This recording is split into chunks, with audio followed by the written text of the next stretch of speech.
The 9,944th meeting of the Security Council is called to order. The provisional agenda for this meeting is non-proliferation. The agenda is adopted. In accordance with Rule 37 of the Council's Provisional Rules of Procedure, I invite the representatives of Germany, the Islamic Republic of Iran, and Israel to participate in this meeting. It is so decided. In accordance with Rule 39 of the Council's Provisional Rules of Procedure, I invite the following briefers to participate in this meeting. Ms. Rosemary DiCarlo, Under-Secretary General for Political and Peace-Building Affairs, and His Excellency Mr. Stavros Lambrinidis, Head of the Delegation of the European Union to the United Nations. It is so decided. The Security Council will now begin its consideration of item 2 of the agenda.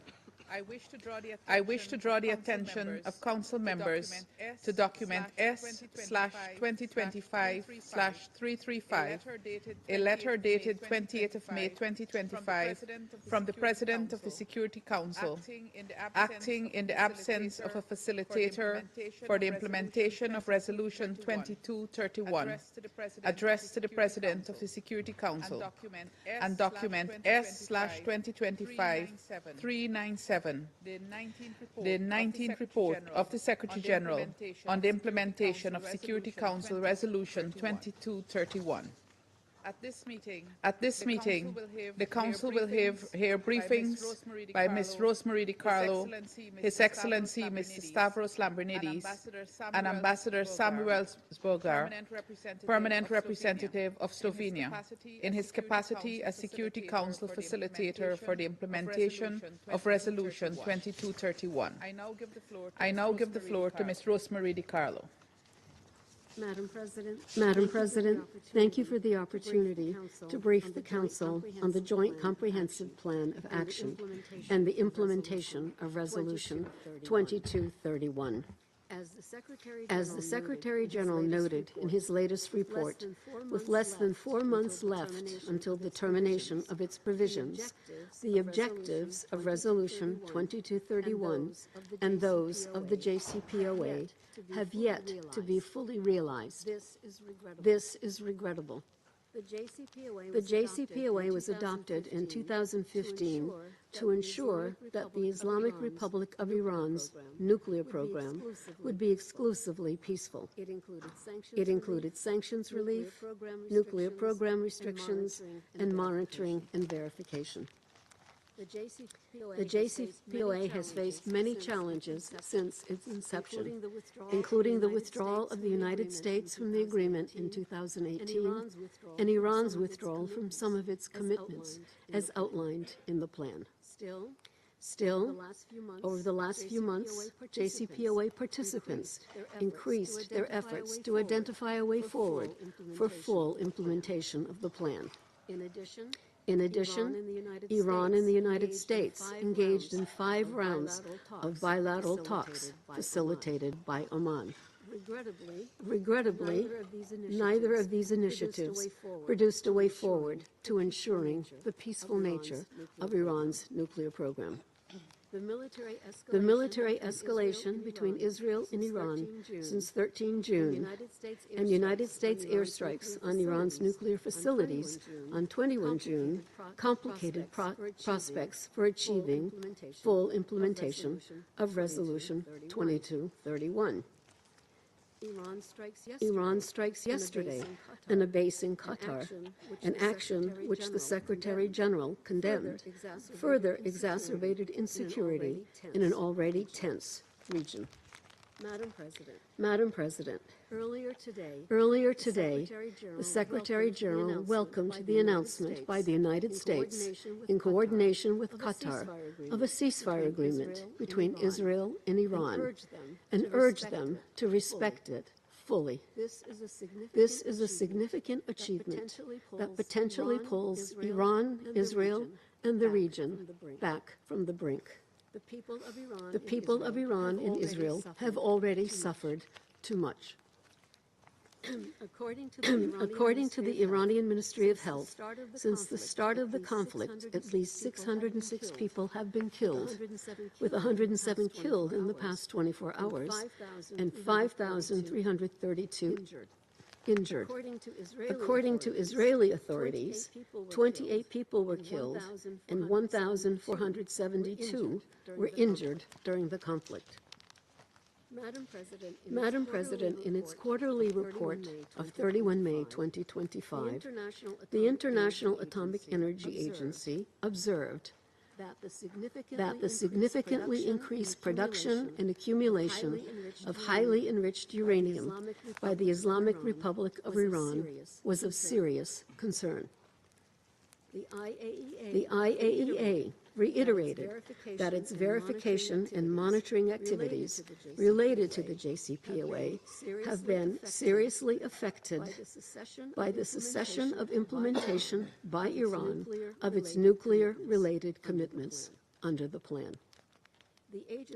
The agency also again noted that it had lost its continuity of knowledge on many aspects of Iran's nuclear program, as it had not been able to perform verification and monitoring activities in the Islamic Republic of Iran for more than 4 years.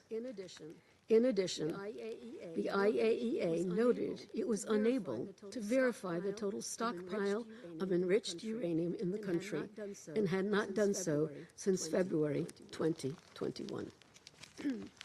During the reporting period, the Secretary General received several communications from JCPOA participants. On 17 March, the permanent representatives of China, the Islamic Republic of Iran, and the Russian Federation shared a joint statement adopted at their meeting of 14 March in Beijing, in which they stressed the importance of Resolution 2231, including its timeframes. In a separate letter received the same day, the permanent representative of China shared a proposal for the settlement of the Iranian nuclear issue, highlighting the JCPOA as the basis for a new consensus and cooperation through dialogue and a step-by-step and reciprocal approach. In letters received on 9, 11, and 12 June, the permanent representatives of France, Germany, the United Kingdom, the Islamic Republic of Iran, and the Russian Federation shared their different views regarding the causes of the impasse in the implementation of Resolution 2231. Despite their diverging outlooks, all 5 member states reiterated the importance of negotiations and reaffirmed their commitment to finding a diplomatic solution. Madam President, I'll now turn to the restrictive measures set out in Annex B to Resolution 2231. The only measures that remain in effect pertain to nuclear activities and transfers. Those measures will remain in place until 18 October 2025, unless decided otherwise by the Council. The Secretariat received no allegations of violations of these provisions during the reporting period. Moreover, no new proposals have been submitted in the procurement channel in the last 6 months of the reporting cycle. The Security Council, however, received 8 notifications regarding the nuclear-related restrictive measures for certain activities consistent with the JCPOA. Madam President, at the heart of this conflict is the nature of Iran's nuclear program. Following the deadly clashes of the past 12 days, the ceasefire agreement is an opportunity to avoid a catastrophic escalation and achieve a peaceful resolution of the Iran nuclear issue. Diplomacy, dialogue, and verification remain the best option to ensure the exclusively peaceful nature of Iran's nuclear program and to bring about concrete economic benefits to the people of Iran. As the Secretary General said earlier today, the United Nations stands ready to support all efforts that advance peace, dialogue, and stability in the region. And finally, Madam President, the Secretariat will continue to support the implementation of 2231 until the termination date of 18 October. I'd like to take this opportunity to thank His Excellency Samuel Zogar of Slovenia for his leadership as Security Council facilitator for the implementation of the resolution. I also thank the coordinator of the Procurement Working Group of the Joint Commissioner for our continued cooperation. Thank you, Madam President. I thank Ms. DiCarlo for her briefing. I now give the floor to His Excellency Mr. Stavros Lambrinidis. Thank you, Madam President. Thank you, Madam President. It is an honor to have the opportunity to address the Council on behalf of the High Representative of the European Union for Foreign Affairs and Security Policy, Ms. Kaja Kallas, in her capacity as Coordinator of the Joint Commission of the Joint Comprehensive Plan of Action. I would also like to thank Secretary General Antonio Guterres and the Secretariat for their work related to the implementation of Resolution 2231, as well as Slovenia as the facilitator of Resolution 2231. We take note of the 19th report of the Secretary General on the implementation of Resolution 2231.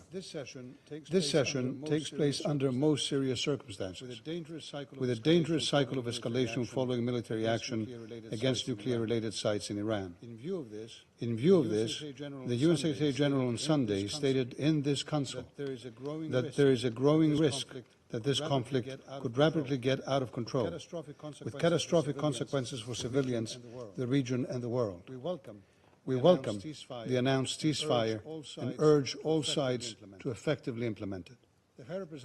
The High Representative is engaged and has been following very closely the situation in the Middle East and reiterates the EU's strong commitment to regional security, including the security of the State of Israel, and the call on all sides to abide by international law, show restraint, and refrain from taking further steps which could lead to serious consequences such as potential radioactive release. Madam President, ensuring that Iran does not acquire or develop a nuclear weapon remains a key security priority for the European Union. IAEA DG Grossi at the end of May reported on the further expansion of enrichment capacity and operation, as well as on a sharp increase in the production of 60% enriched uranium, close to military levels. Iran was already far away from its JCPOA commitments. Iran chose to continue the dramatic expansion of its program at an alarming pace, going beyond what is plausibly necessary for a civilian program.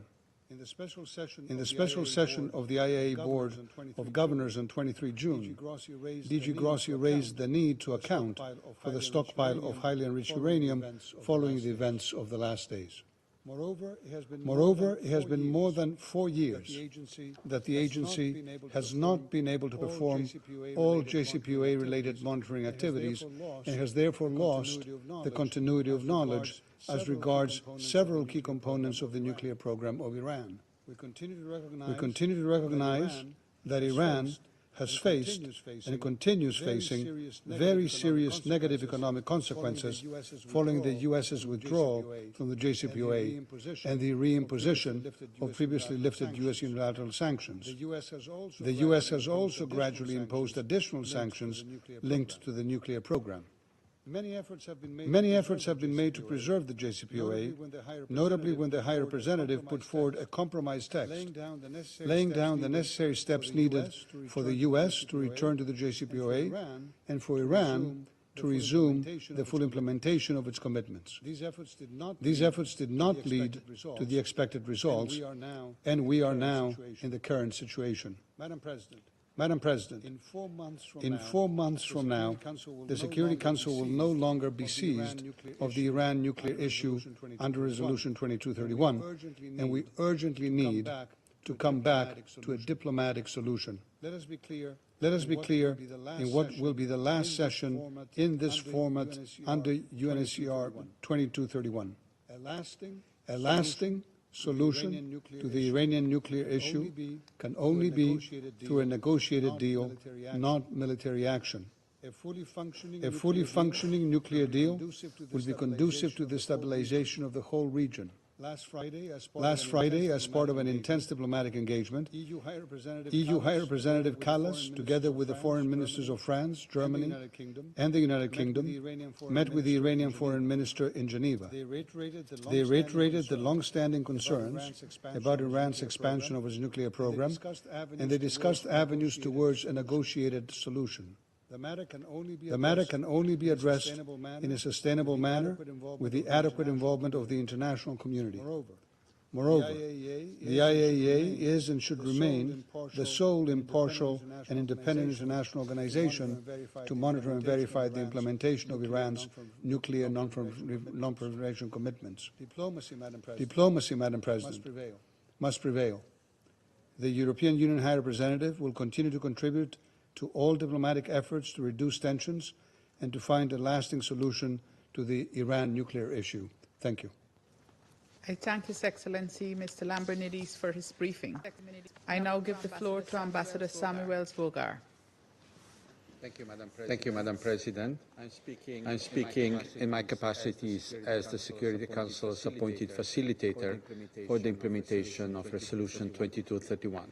The 90th Facilitator's report was agreed by Council members on 20th June 2025. I would like to thank all Council members for their cooperation and constructive engagement in this process, and for their willingness to seek consensus and compromise in preparing the report.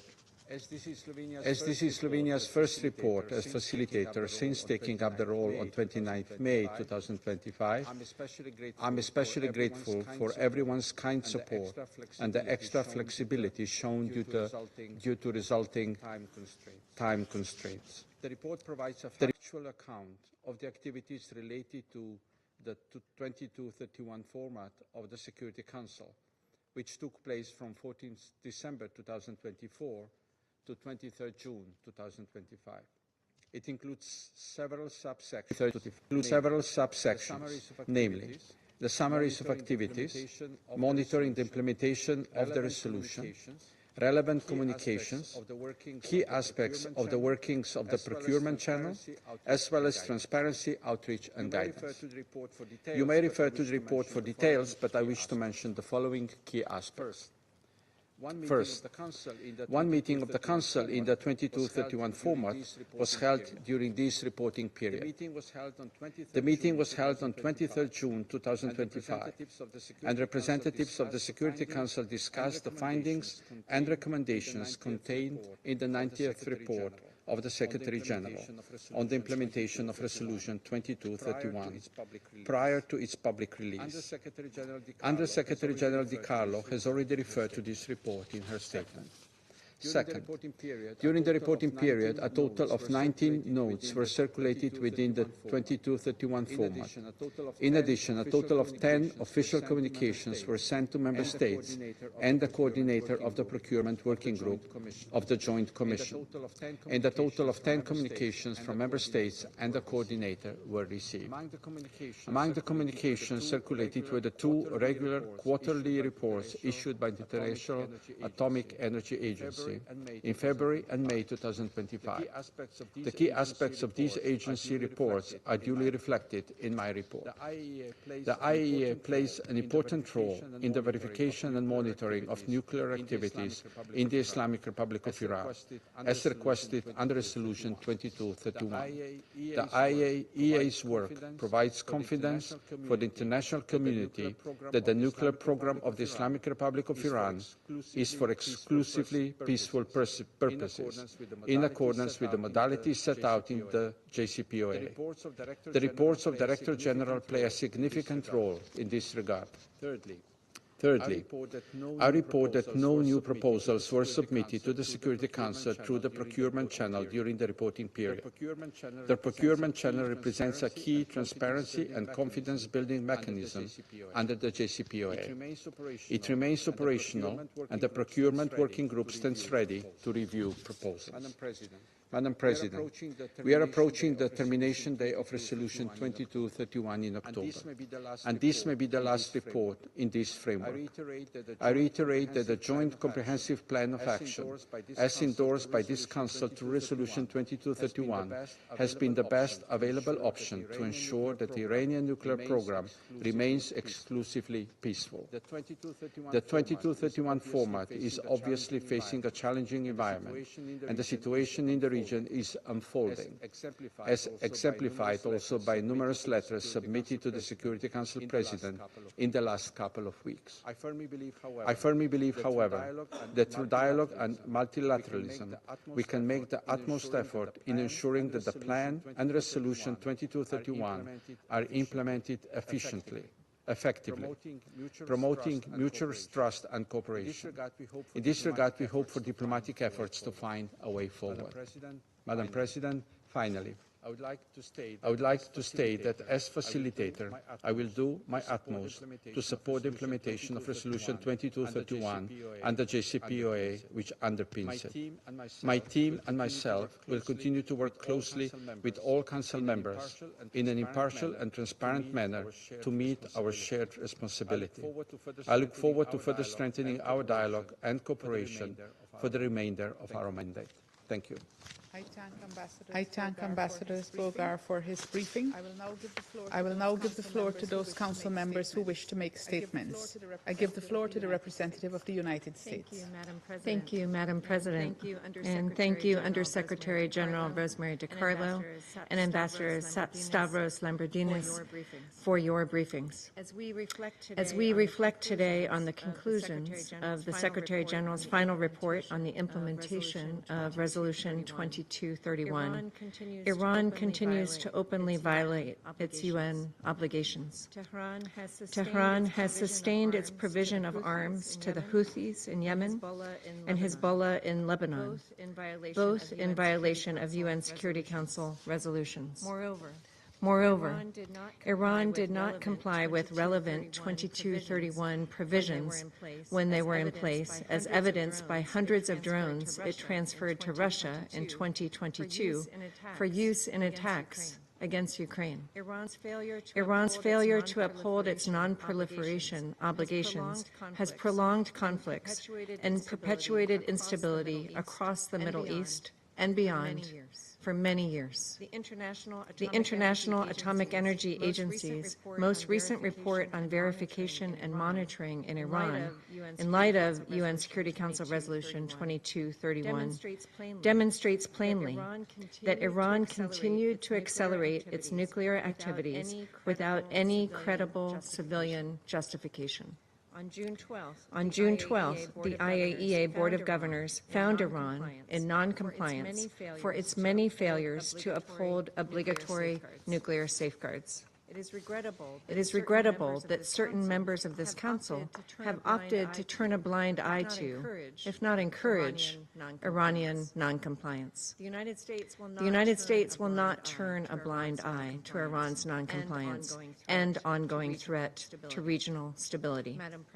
Madam President, President Trump has clearly reiterated that it is time for Iran to make peace. Despite the President's continuous good faith efforts to negotiate and resolve these issues diplomatically, Iran's leaders stonewalled and ultimately refused to agree to a deal that would have prevented them from ever obtaining a nuclear weapon. On June 21st, a U.S. precision operation effectively fulfilled our narrow objective to degrade Iran's capacity to produce a nuclear weapon. These strikes, in accordance with the inherent right to self-defense, collective self-defense, consistent with the UN Charter, aimed to mitigate the threat posed by Iran to Israel, the region, and to more broadly international peace and security. Following this historic operation, President Trump immediately coordinated a ceasefire between Israel and Iran.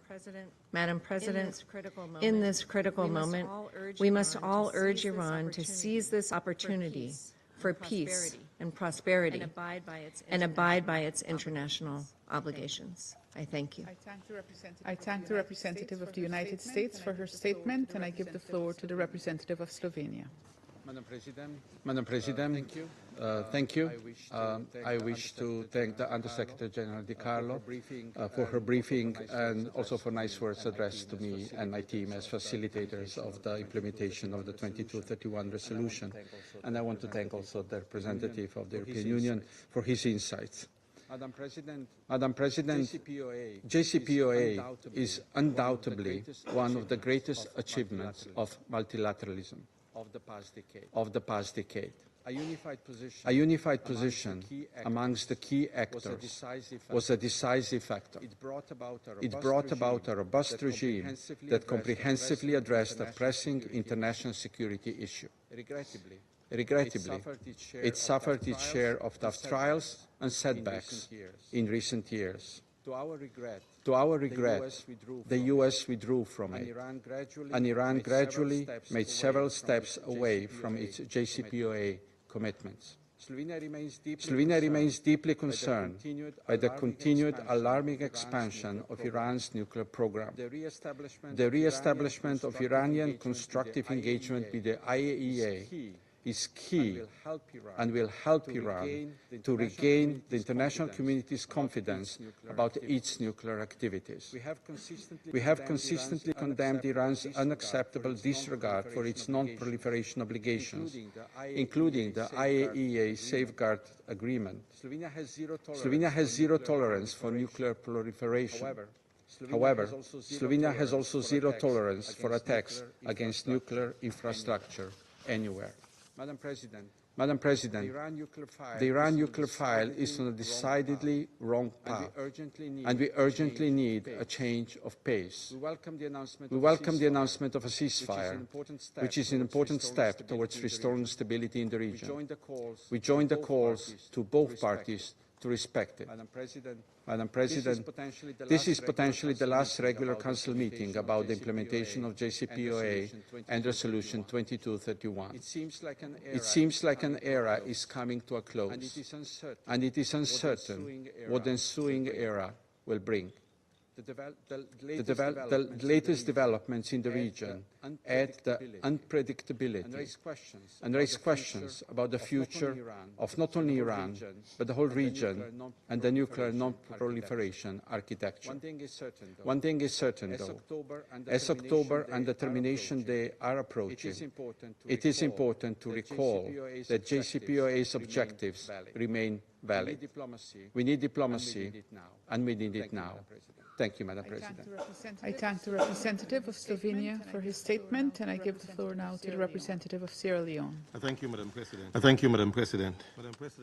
Madam President, I thank Undersecretary General Rosemary DiCarlo for a valuable briefing. And I also thank the European Union Head of Delegation to the United Nations, His Excellency Stavros Lambrinidis, and Ambassador Samuel Zogar, the United Nations Security Council facilitator for the implementation of Resolution 2231, for their important remarks and valuable contributions. We welcome the Secretary General's report, which reaffirms that diplomacy remains the best and indeed the only viable path for addressing concerns relating to Iran's nuclear program and regional security. We are deeply concerned by a report of Iran's decision to enrich uranium beyond research-grade thresholds in contravention of its obligations under Article 3 of the NPT. Such enrichment risks eroding confidence in the exclusively peaceful nature of Iran's nuclear activities and raises legitimate questions regarding compliance with the safeguards commitment. These concerns, we insist, must be addressed within the NPT framework and in full compliance with international law, including the Charter of the United Nations. We call on Iran to restore full transparency by reinstalling all IAEA monitoring equipment, concluding the additional protocol without delay, continuing cooperation with the IAEA, and granting the agency unhindered access to all nuclear facilities. Security Council Resolution 2231 remains the principal non-proliferation framework for Iran. Its provisions regarding nuclear-related transfers, verification measures, and the procurement channel will sunset on 18th October 2025. A failure to achieve measurable progress by that date will weaken the Council's authority, undermine the global non-proliferation architecture, and erode confidence in the NPT three pillars: non-proliferation, disarmament, and a peaceful use of nuclear energy. Ceylon reaffirms its unwavering support for the IAEA's verification mandate and underscore the imperative of protecting safeguarded nuclear facilities. Safeguarded nuclear installations serve exclusively peaceful purposes and must remain inviolable. International humanitarian law obliges all parties to refrain from attacks on such facilities, the destruction of which could release hazardous materials with devastating consequences for civilians and the environment. Should further strikes occur on safeguarded nuclear facilities, this Council must be prepared to act decisively in the discharge of its primary responsibility to maintain international peace and security. Madam President, Ceylon commends the JCPOA coordinators' continued effort to engage all participants, including the United States, in pursuit of full implementation of the plan. We welcome the four new notifications under Annex B of Resolution 2231, which reflect ongoing legitimate nuclear cooperation. We call on all states to safeguard the integrity of the procurement channel and to refrain from any actions that might undermine JCPOA commitment or jeopardize the diplomatic momentum vital to non-proliferation efforts. To advance Resolution 2231, strengthen the NPT, and avert further escalation, Ceylon proposes the following 5 points as a roadmap. First, with respect to the ongoing conflict, and which I shall return to shortly, we urge the urgent need for a comprehensive ceasefire, an immediate cessation of all reciprocal strikes, and sustained measures to de-escalate tensions and return to dialogue. We welcome the announcement of a ceasefire reportedly reached between Israel and Iran, as announced by President Donald Trump of the United States, and we urge the parties to demonstrate good faith and fully comply with this agreement. Second, full and unrestricted IAEA verification consistent with NPT safeguards, including the prompt reactivation of all monitoring equipment and comprehensive application of all additional protocol. Third, the revival of the Joint Comprehensive Plan of Action through sustained coordinated diplomacy involving the E3, Iran, the United States, and regional partners. Fourth, continued operation of the procurement channel and calibrated sanctions relief linked to verifiable compliance as a means of building confidence in legitimate peaceful nuclear trade. Fifth and finally, the exploration of additional confidence-building measures, including IAEA-supervised fuel swaps and intensified regional dialogue aimed at establishing a Middle East zone free of nuclear weapons and other weapons of mass destruction. Madam President, turning briefly to the ongoing conflict between Israel and Iran with the involvement of the United States, Sierra Leone recalls a statement of 20 and 22nd June 2025 in which we caution that recent military escalation has gravely undermined diplomatic efforts essential to diffusing this crisis. We are equally concerned by Iran's missile strikes on 23rd June against a United States military base in Qatar. While Qatar's air defenses successfully intercepted the missiles as reported and prevented casualties, these attacks triggered regional airspace closures and heightened instability. Such actions could imperil diplomatic channels and risk drawing additional actors into a broader regional conflict. We continue to reiterate the centrality of Article 2.4 of the UN Charter and stress that no reliance on Article 51 can justify violations of this fundamental prohibition on the use of force. On this International Day of Women in Diplomacy, we join in echoing the Secretary General's call to, and I quote, give peace a chance, end of quote, through an immediate ceasefire, de-escalation, sustained diplomacy, and the urgent resumption of negotiations. In closing, Madam President, Sierra Leone underscores the imperative of upholding the UN Charter in good faith, particularly Articles 2, 25, and 103, which enshrine the primacy of peaceful dispute resolution and the binding nature of Council's decision.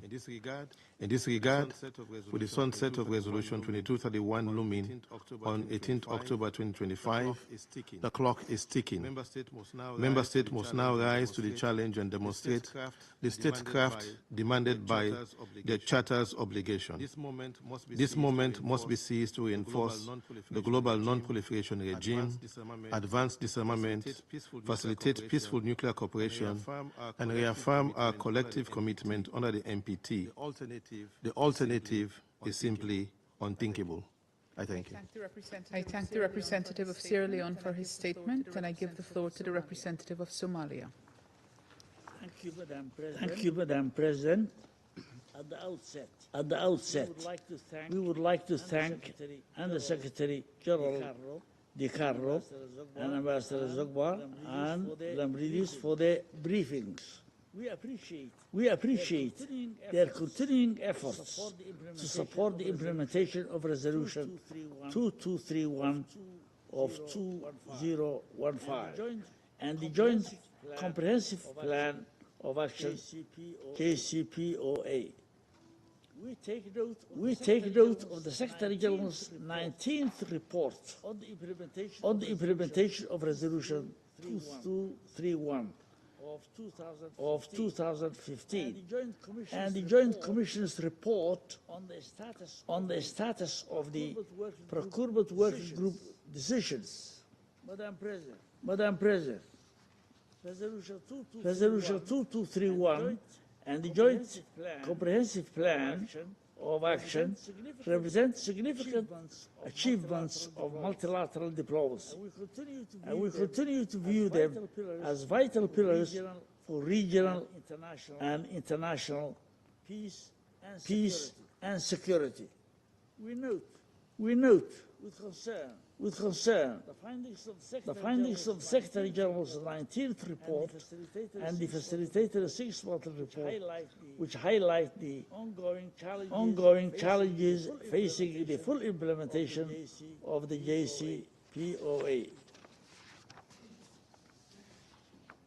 This briefing takes place in a deeply dangerous context, where recent developments have shifted focus away from diplomatic efforts to address the Iranian nuclear program.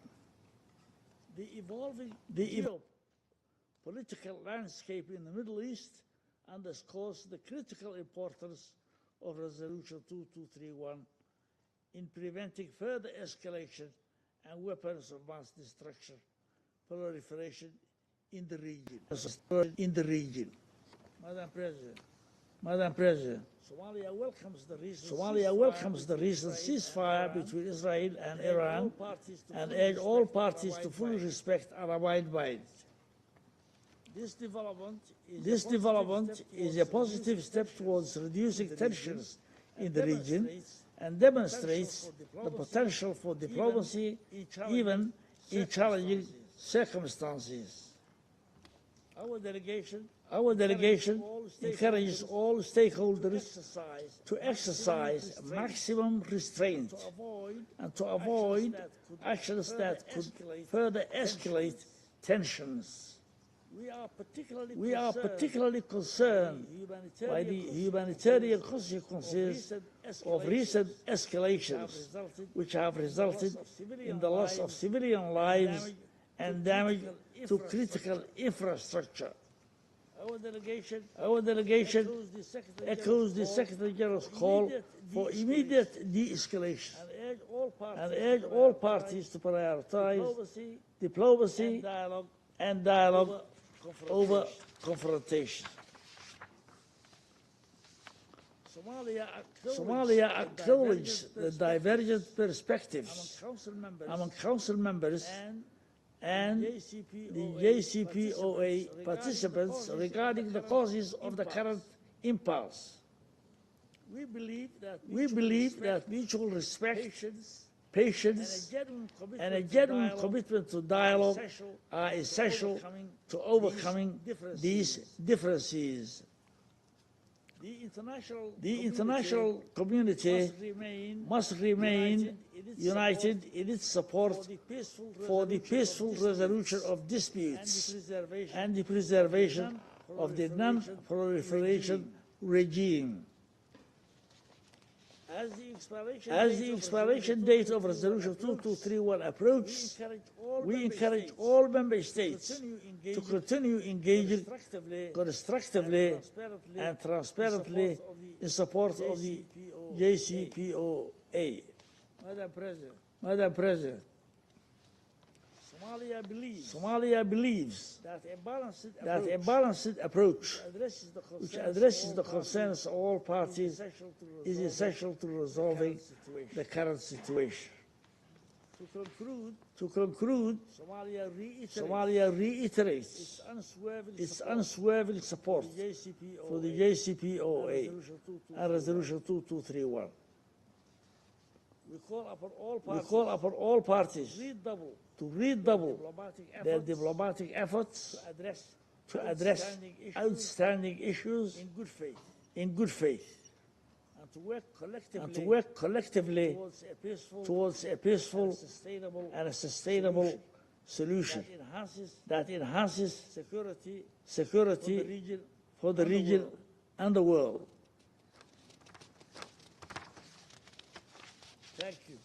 Thank you. I thank the representative of Somalia for his statement, and I give the floor now to the representative of the Republic of Korea. Thank you, Madam President. I extend my gratitude to USG Rosemary DiCarlo and Ambassador Lambrinidis for their briefings. I also appreciate the permanent representative of Slovenia for his role as the new facilitator. At the outset, the Republic of Korea truly welcomes the announced ceasefire between Iran and Israel.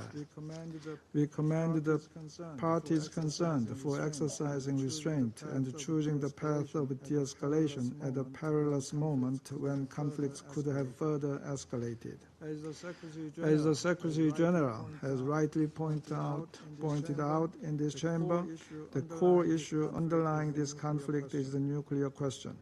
And the significant trust gap has long existed with respect to Iran's nuclear program. Our shared concerns on Iran's nuclear program and outstanding NPT safeguards issues remain unaddressed.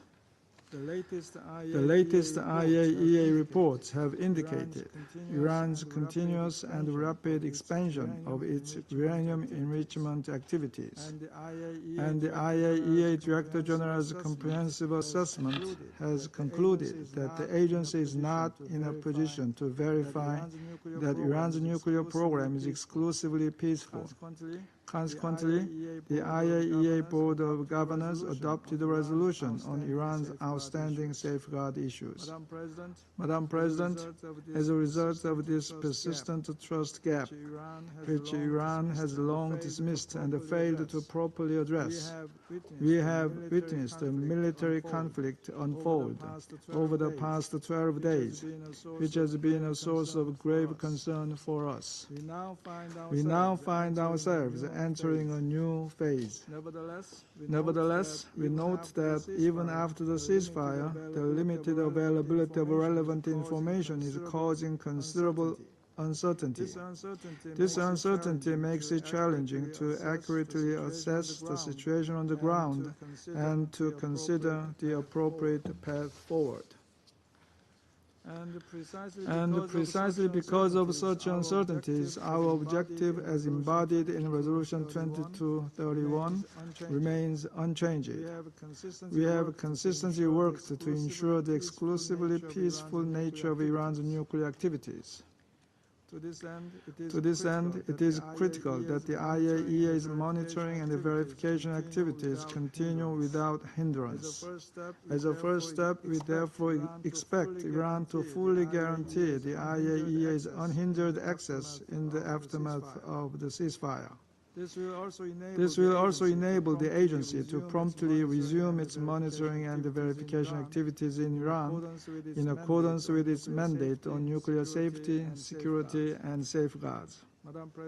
Madam President, while the Iranian nuclear issue remains unresolved, we note with concern that Security Council Resolution 2231 is set to expire this October. Without further action, the Council's direct mandate on the Iranian nuclear file will lapse. In this regard, we strongly urge Iran to ensure full and transparent cooperation with the IAEA. The Republic of Korea fully supports the agency's pivotal role in this important process. Based on the IAEA's reliable information, we trust that the Council will be able to make an informed and responsible decision. Thank you. I thank the representative of the Republic of Korea for his statement, and I give the floor to the representative of France. Thank you very much, Madam President. I would like to thank the USG for Political and Peacebuilding Affairs, Ms. Rosemary DiCarlo, the delegate of the EU, Mr. Stavros Lambrinidis, and our colleague, the permanent representative of Slovenia, as facilitator for the implementation of Resolution 2231. I thank them for their briefings. They've reminded us of the seriousness of the events we've just lived through and the seriousness of the way in which Iran has been managing its nuclear program for many years. Firstly, Madam, France welcomes the announcement by the United States of a ceasefire between Israel and Iran. Since the 13th of June, we followed with concern the strikes, the exchanges between Iran and Israel, and then the U.S. strikes against 3 Iranian nuclear facilities. There is a major risk for escalation, which could have serious consequences for regional stability. The ceasefire must now lead to a complete cessation of hostilities, which we call on all parties to respect. It is in the interest of everyone to avoid a new cycle of violence. The ceasefire must allow for the resumption of negotiations on the Iranian nuclear issue and on all of the security challenges posed by Iran. And that is why we call the Minister of Foreign Affairs with the British, EU and UK counterparts has contacted the Iranian foreign minister in Geneva last Friday. Our position is clear. The nuclear Iranian position can only be, or issue can only be resolved through diplomatic means, given the risk of proliferation and threats to international peace and security. It is essential for this Security Council to remain seized of this matter. Madam President, while we are meeting to consider the implementation of Resolution 2231 a few months prior to its expiration, we must recall the development of events which have led to the current situation. Without going back to 2003, the Iranian nuclear issue is the very raison d'etre of the 2015 agreement with the E3+3, as well as Resolution 2231, through which this Council had endorsed this agreement. Since then, the Europeans have continued to implement their commitments under the agreement, including following the withdrawal of the United States in 2018. Iran has taken the responsibility in 2019 of ceasing to implement its commitments. As you will recall, we used the mechanism for dispute settlements under the agreement. The 3 then carried out diplomatic efforts to achieve the return of the U.S. to the agreement and to bring Iran to respect its commitments. And in point of fact, in 2022, Iran had 2 revised proposals, and we regret the fact that these opportunities were missed. In recent years, Iran, on the contrary, has become engaged in an escalation of its nuclear program. It has almost exceeded the limits under the agreement. By the end of 2025, the uranium stocks in Iran was 40 times above the limit set under the agreement. That includes more than 400 highly enriched kilograms of uranium. The enrichment to this level has no credible civilian use, and the Director General of the IAEA has underscored the fact that Iran was the only non-nuclear weapon state to enrich uranium to that level. According to the IAEA, Iran would have 9 significant amounts, that is 9 times the quantity of material from which a nuclear weapon could be developed.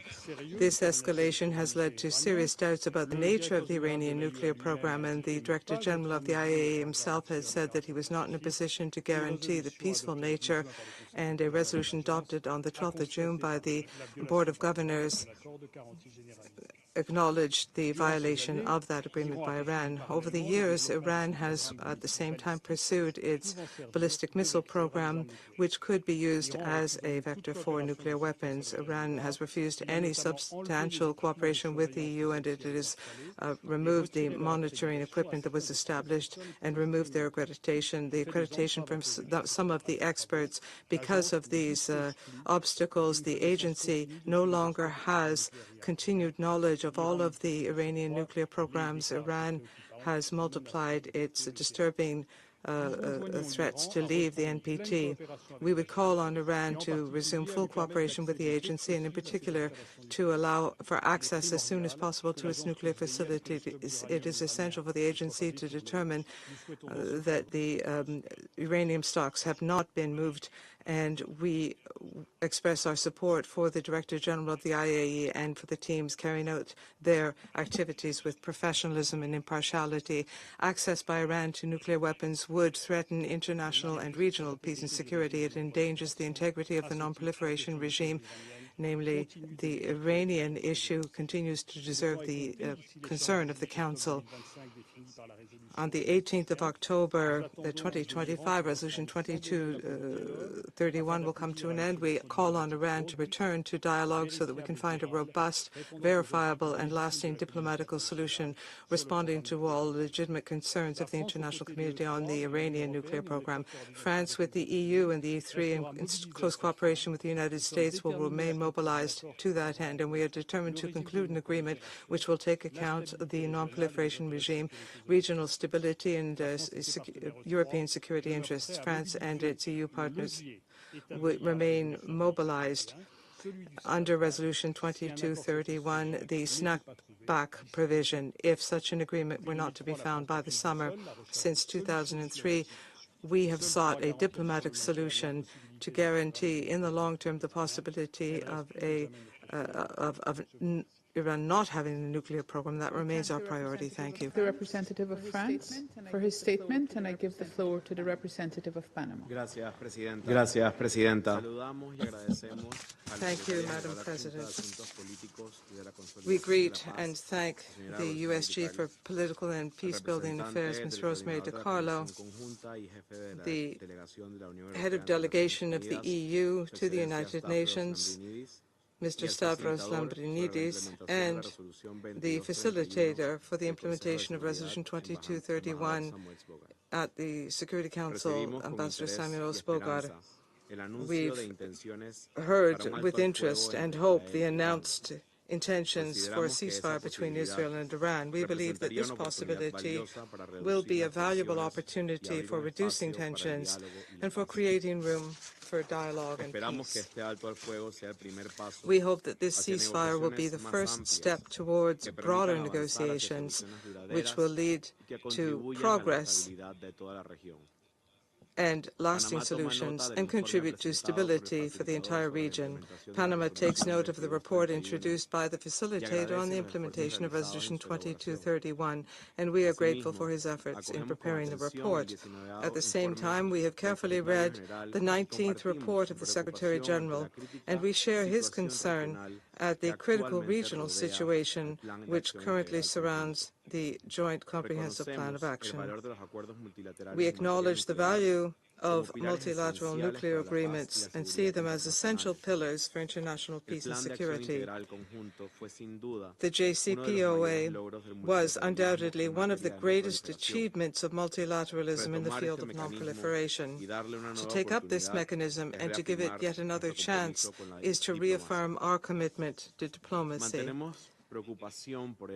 We remained concerned at the fact that the provisions of Resolution 2231 will expire on the 18th of October of 2025, and despite that deadline, the goals both of the resolution and the plan have not yet been fully met. At the same time, we are concerned that IAEA verification and monitoring related to the JCPOA have been seriously impacted by Iran's non-compliance, as reported in the most recent report of the Director General of the IAEA. In this context, we reiterate that our position, based on the fundamental principles of Panama's foreign policy, is to give priority to strengthening the global non-proliferation regime, to ensure respect for that multilateral architecture, and to promote dialogue and diplomacy as a means for reducing tensions and strategic risks. However, we cannot ignore the most recent events, which have merely worsened the already fragile trust and has led to serious concerns about the Iranian nuclear program, as well as the issue of compliance with internationally agreed commitments.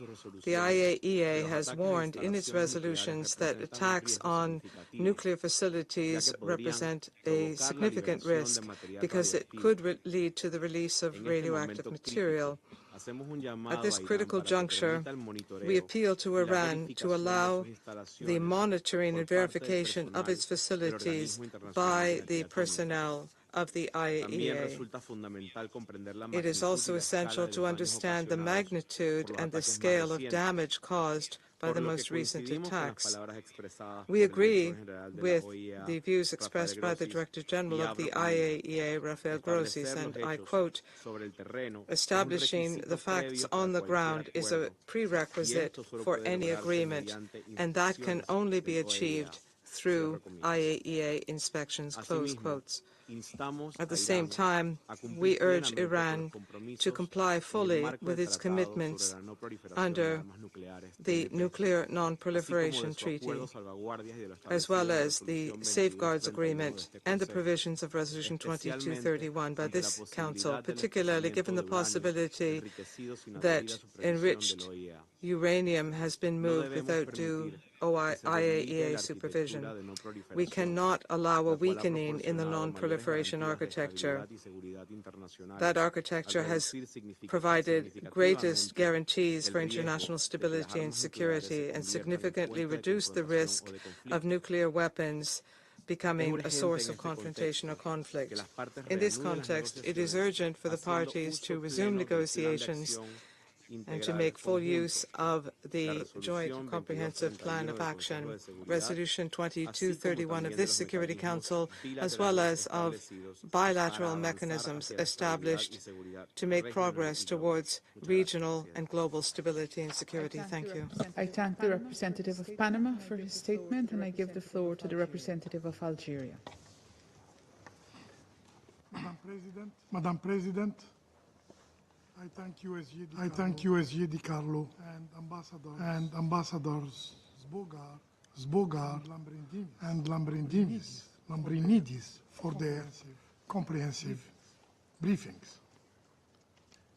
The Council convenes today on the implementation of Resolution 2231 of 2015, which endorsed the Joint Comprehensive Plan of Action on Iran's nuclear program. And this is our briefing on the implementation of this resolution, which expires on October this year. Needless to stress that this meeting comes at a critical juncture. We meet with cautious optimism, but real relief following the announcement of ceasefire between Iran and Israel, brokered by the United States and Qatar. We We welcome this important diplomatic achievement, which puts an end to 12 days of dangerous escalation and provides much needed space for the escalation, dialogue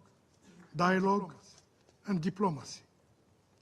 This latest episode has starkly demonstrated the fragility of our collective security and the serious risks associated with the targeting of nuclear facilities, particularly those under IAEA safeguards. The events of the past days have only reinforced the urgent need to uphold the principles of the nuclear non-proliferation regime and to refrain from any actions that could further undermine its integrity.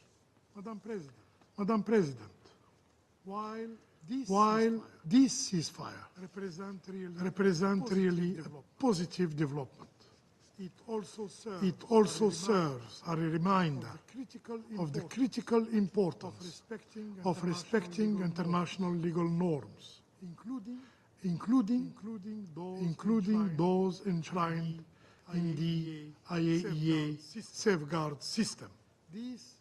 These safeguards are central to ensuring that nuclear energy is used exclusively for peaceful purposes. In this regard,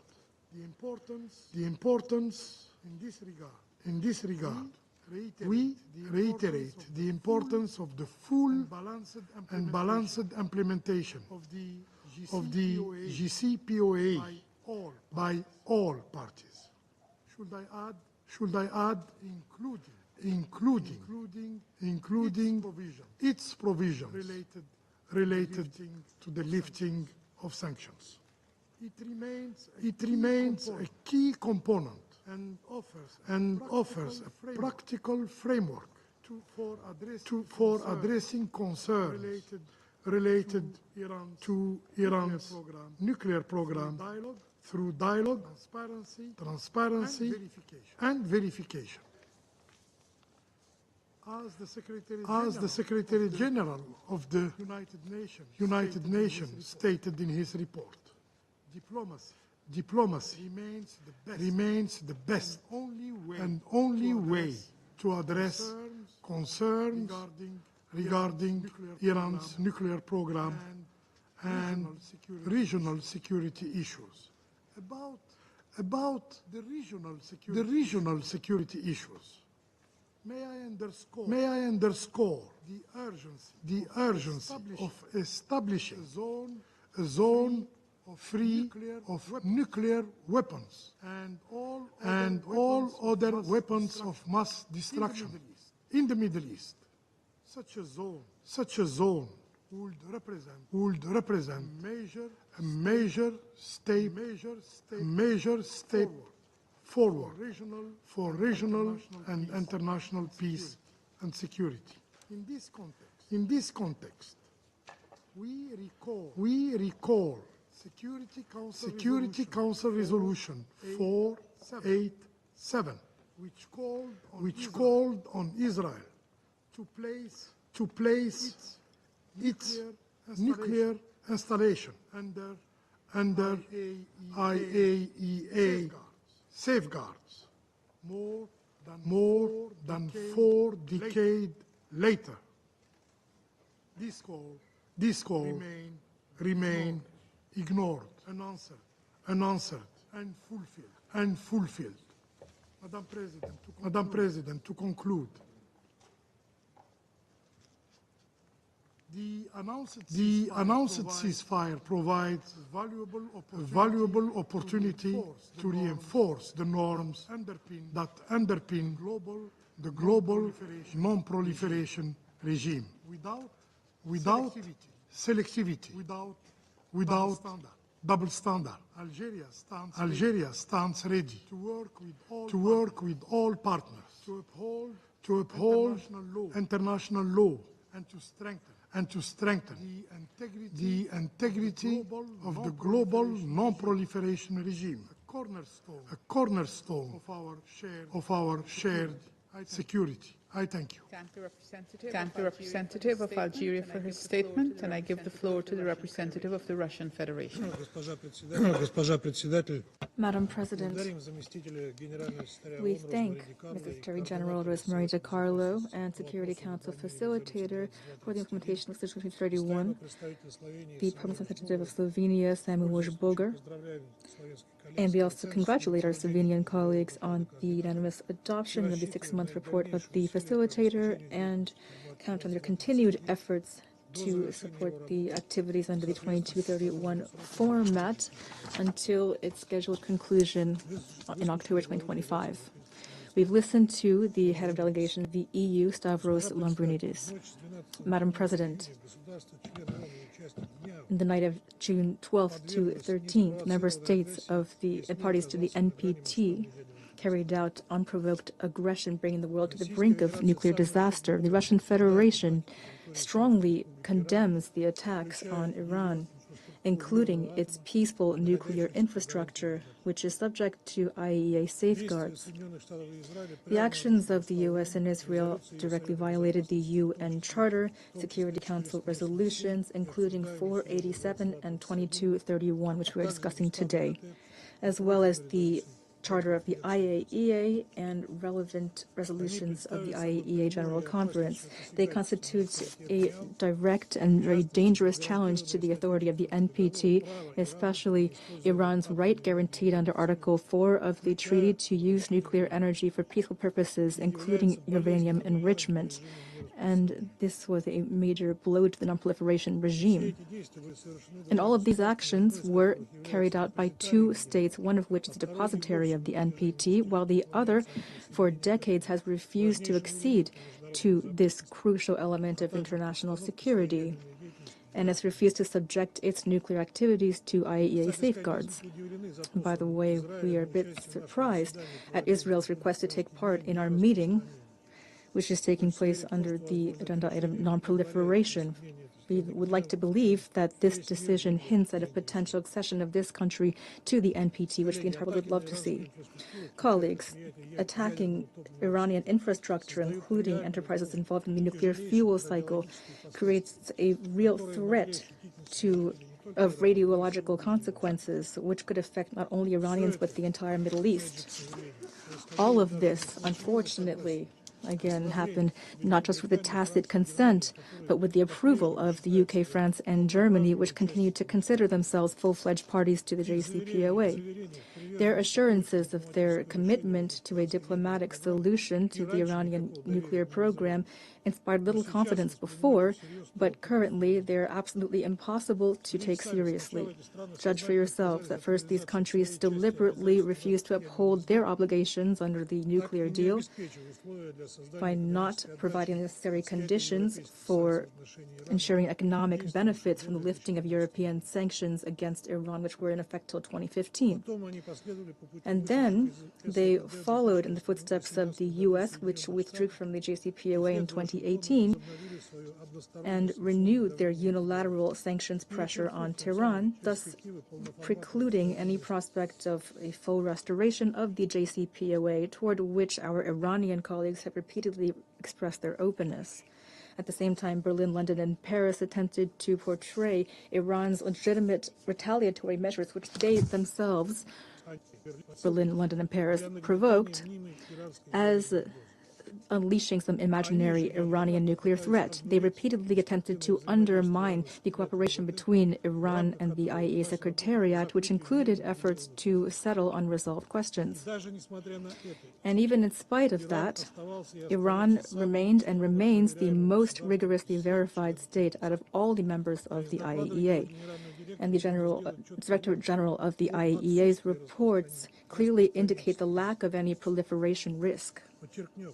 Here I emphasize that the IAEA's reports in nowhere mention the conversion of Iran's nuclear material for military purposes or for any undeclared purposes. So the IAEA has observed no signs that Iran is developing a nuclear weapon. Therefore, all of the assertions of our Western colleagues to the contrary are falsehoods calculated for an audience that has not read these reports or that do not understand this issue. The cynicism and hypocrisy of our Western colleagues reached a peak on June 12th. On that day, the IAEA Board of Governors adopted yet another puffed-up resolution on Iran, divorced from reality and inspired by Western countries.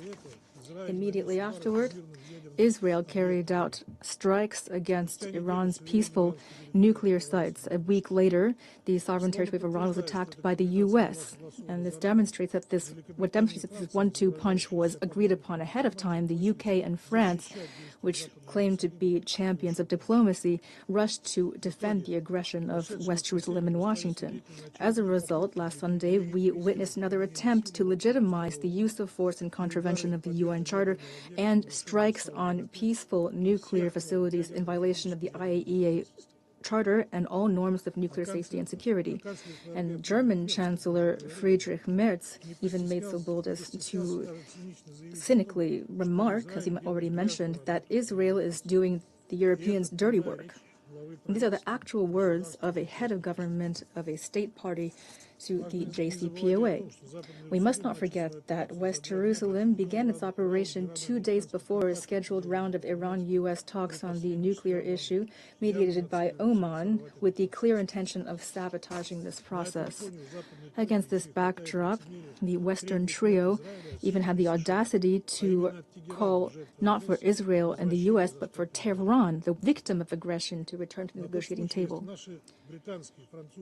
If our British, French, and German colleagues continue to threaten launching this Resolution 2231, that is a mechanism of sanctions by the Security Council on Iran, I'd like to remind them that there's no political, legal, or procedural basis for this. Berlin, London, and Paris have chronically violated this resolution and the JCPOA, and therefore do not have the right to engage this mechanism.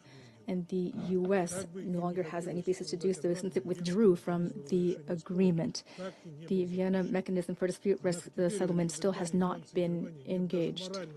The U.S., the UK, France, and Germany do not have the moral right to mention this. It is their actions that truly have betrayed diplomacy and have led to the current situation.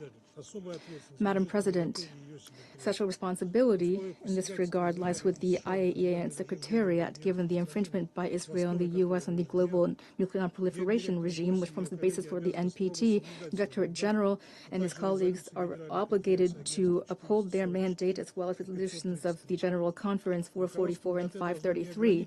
The IAEA leadership must not content itself with evasive language and fragmented information, but rather provide detailed reports on the attacks against Iranian nuclear facilities under IAEA safeguards. At the same time, it's extremely important to call things by their names and directly indicate who exactly carried out targeted attacks in violation of the charters of the UN and IAEA and resolutions of the Security Council and General Conference of the IAEA. Unfortunately, we've already seen that the Director General of the IAEA includes sometimes subjective judgments alongside facts and statistics in his reports, and these are then used by a certain number of countries to justify their unprovoked aggression. Madam President, the Iranian nuclear program can only be resolved through diplomacy, through negotiated solutions, which are based on international law and the principle of equal and indivisible security. The Russian Federation consistently has supported a peaceful solution to the concerns surrounding the Iranian nuclear program, which is acceptable to all parties as well as the international community as a whole. Here, the greatest responsibility lies on the UN Security Council, which is obligated to take the requisite measures. This is the goal of the draft resolution proposed by Russia together with our Chinese and Pakistani Pakistani partners. Today, we are proposing to our Council colleagues an updated text that takes into account the latest developments and aims to bring about a lasting ceasefire, as well as oversight of that ceasefire by the Security Council through Secretary General reporting. The JCPOA and Resolution 2231, adopted in 2015, demonstrated that the international community at that time rejected the military approach and clearly chose diplomacy instead. Today, we must make the same choice again without delay. Thank you. I thank the representative of the Russian Federation for his statement, and I give the floor to the representative of Greece. Thank you, Madam President. Thank you, Madam President. I would like to thank Under-Secretary General Mr. DiCarlo, the head of the EU delegation, Mr. Lambrinidis, for the informative and timely briefing. I would also like to commend my Slovenian colleague Ambassador Zogar and his team for their efforts in timely compiling the facilitator's report. Madam President, first of all, I would like to welcome President Trump's announcement of a ceasefire agreement, also commending the mediating efforts by the US and Qatar. It is a necessary first step towards sustainable security, which can only be achieved through diplomacy and negotiated deal that would address all proliferation risks and guarantee the security of all countries of the region. Madam President, on today's issue of non-proliferation, allow me to highlight the following 3 points. First and foremost, Greece reiterates its unwavering commitment to preserving and strengthening the global nuclear non-proliferation regime. The IAEA and NPT remains indispensable institutional cornerstones. We therefore urge all state parties to comply with the full range of the obligation under the NPT. Secondly, we express serious concern of the findings of the DG Gross's most recent report of May 31st, as well as the IAEA board resolution adopted on June 12th. According to them, the agency's ability to verify Iran's implementation of its nuclear-related commitments under the JCPOA has been seriously affected. The cessation of Iran's application of the additional protocol, the removal of JCPOA-related monitoring and surveillance equipment, the non-compliance with its obligation under the Safeguards Agreement, and the access refusal to experienced AAA inspectors have collectively led to a loss of continuity of knowledge, a gap that the agency now confirms cannot be restored. Of equal concern is a steady increase in Iran's stockpile of enriched uranium.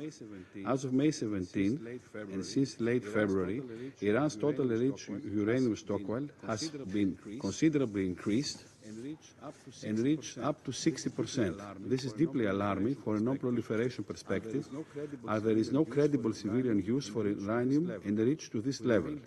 We remain deeply concerned with the Director General's inability to provide assurances that Iran's nuclear program is exclusively peaceful.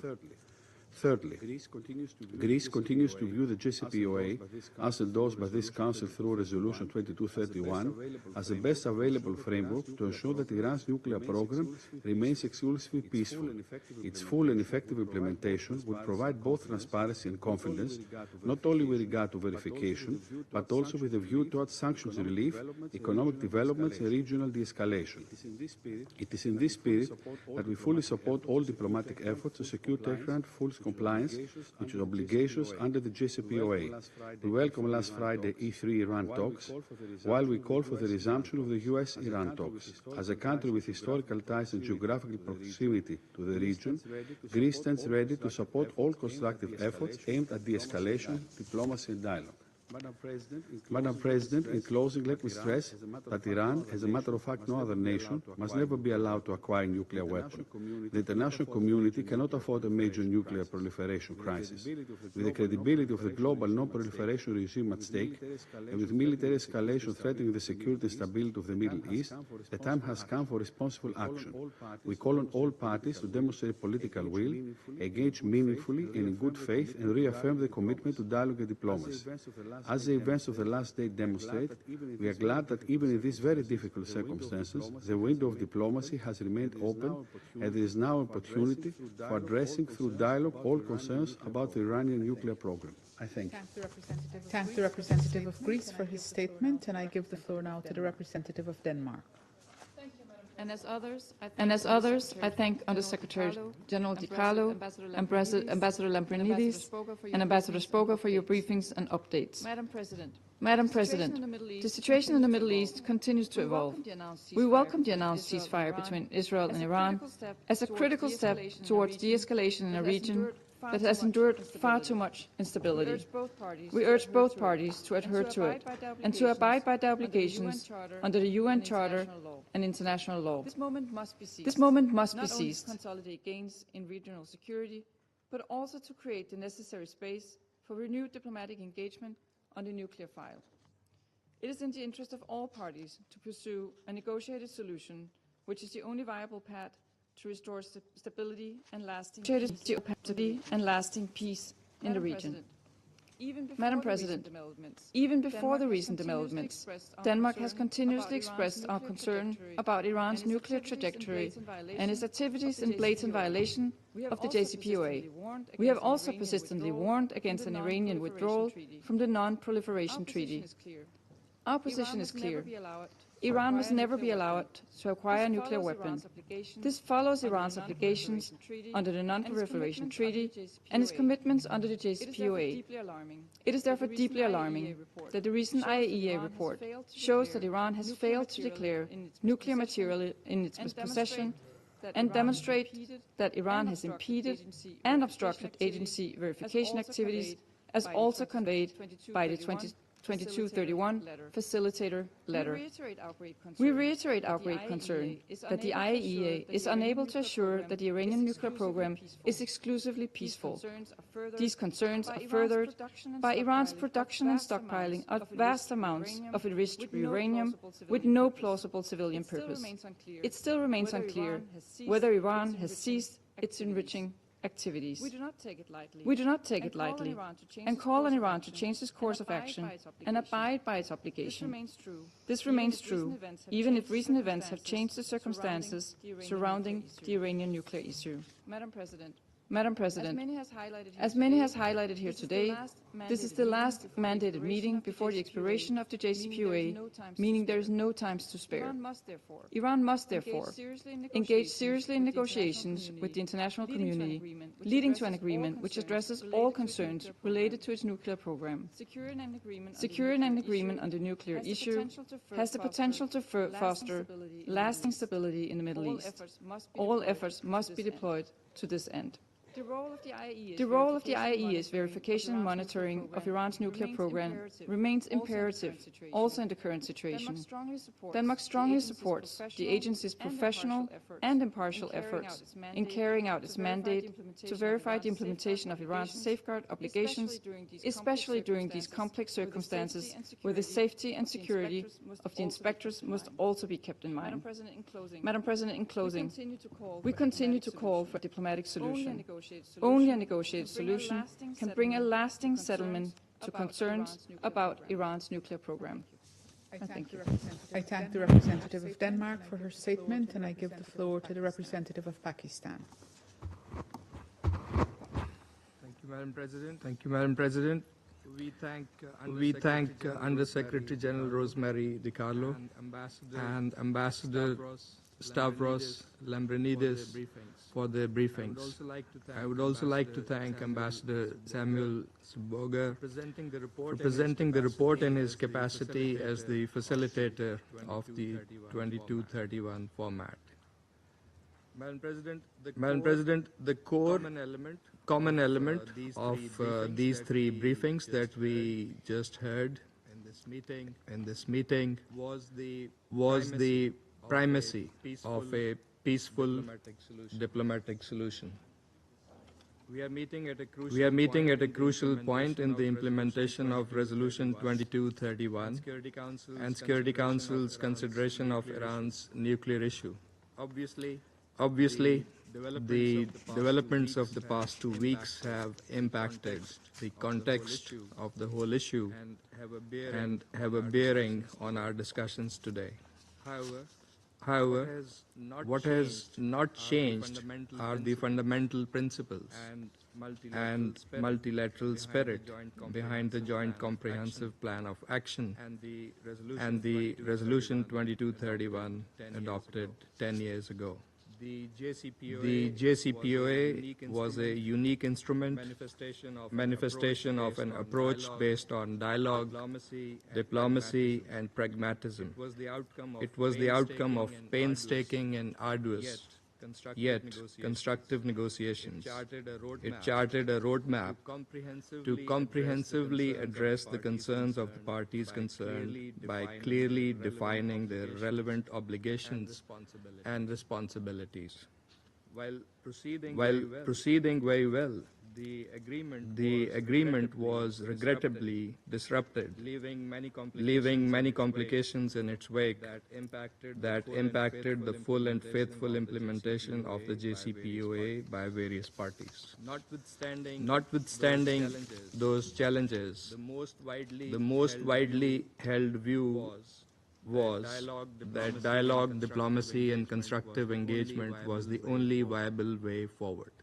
That view was still there and was indeed back in play with the negotiations between Iran and the United States facilitated by Oman, till it was violently disrupted by the unlawful and illegal military attacks on the IAEA safeguarded Iranian nuclear facilities. These military strikes also impeded the IAEA's crucial verification functions in Iran.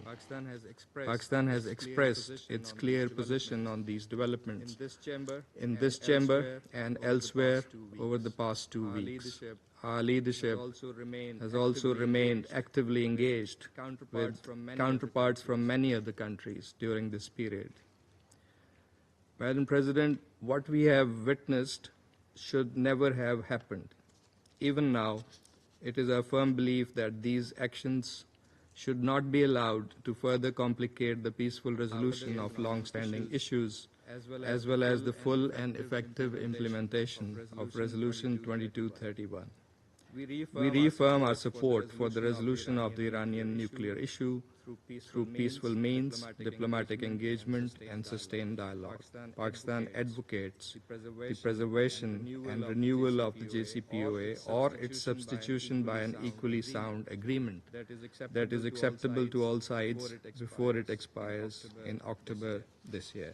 The IAEA is the institution responsible for verifying compliance with the respective nuclear safeguards obligations of member states. It is mandated to do so in an objective, impartial, and credible manner, purely on technical grounds.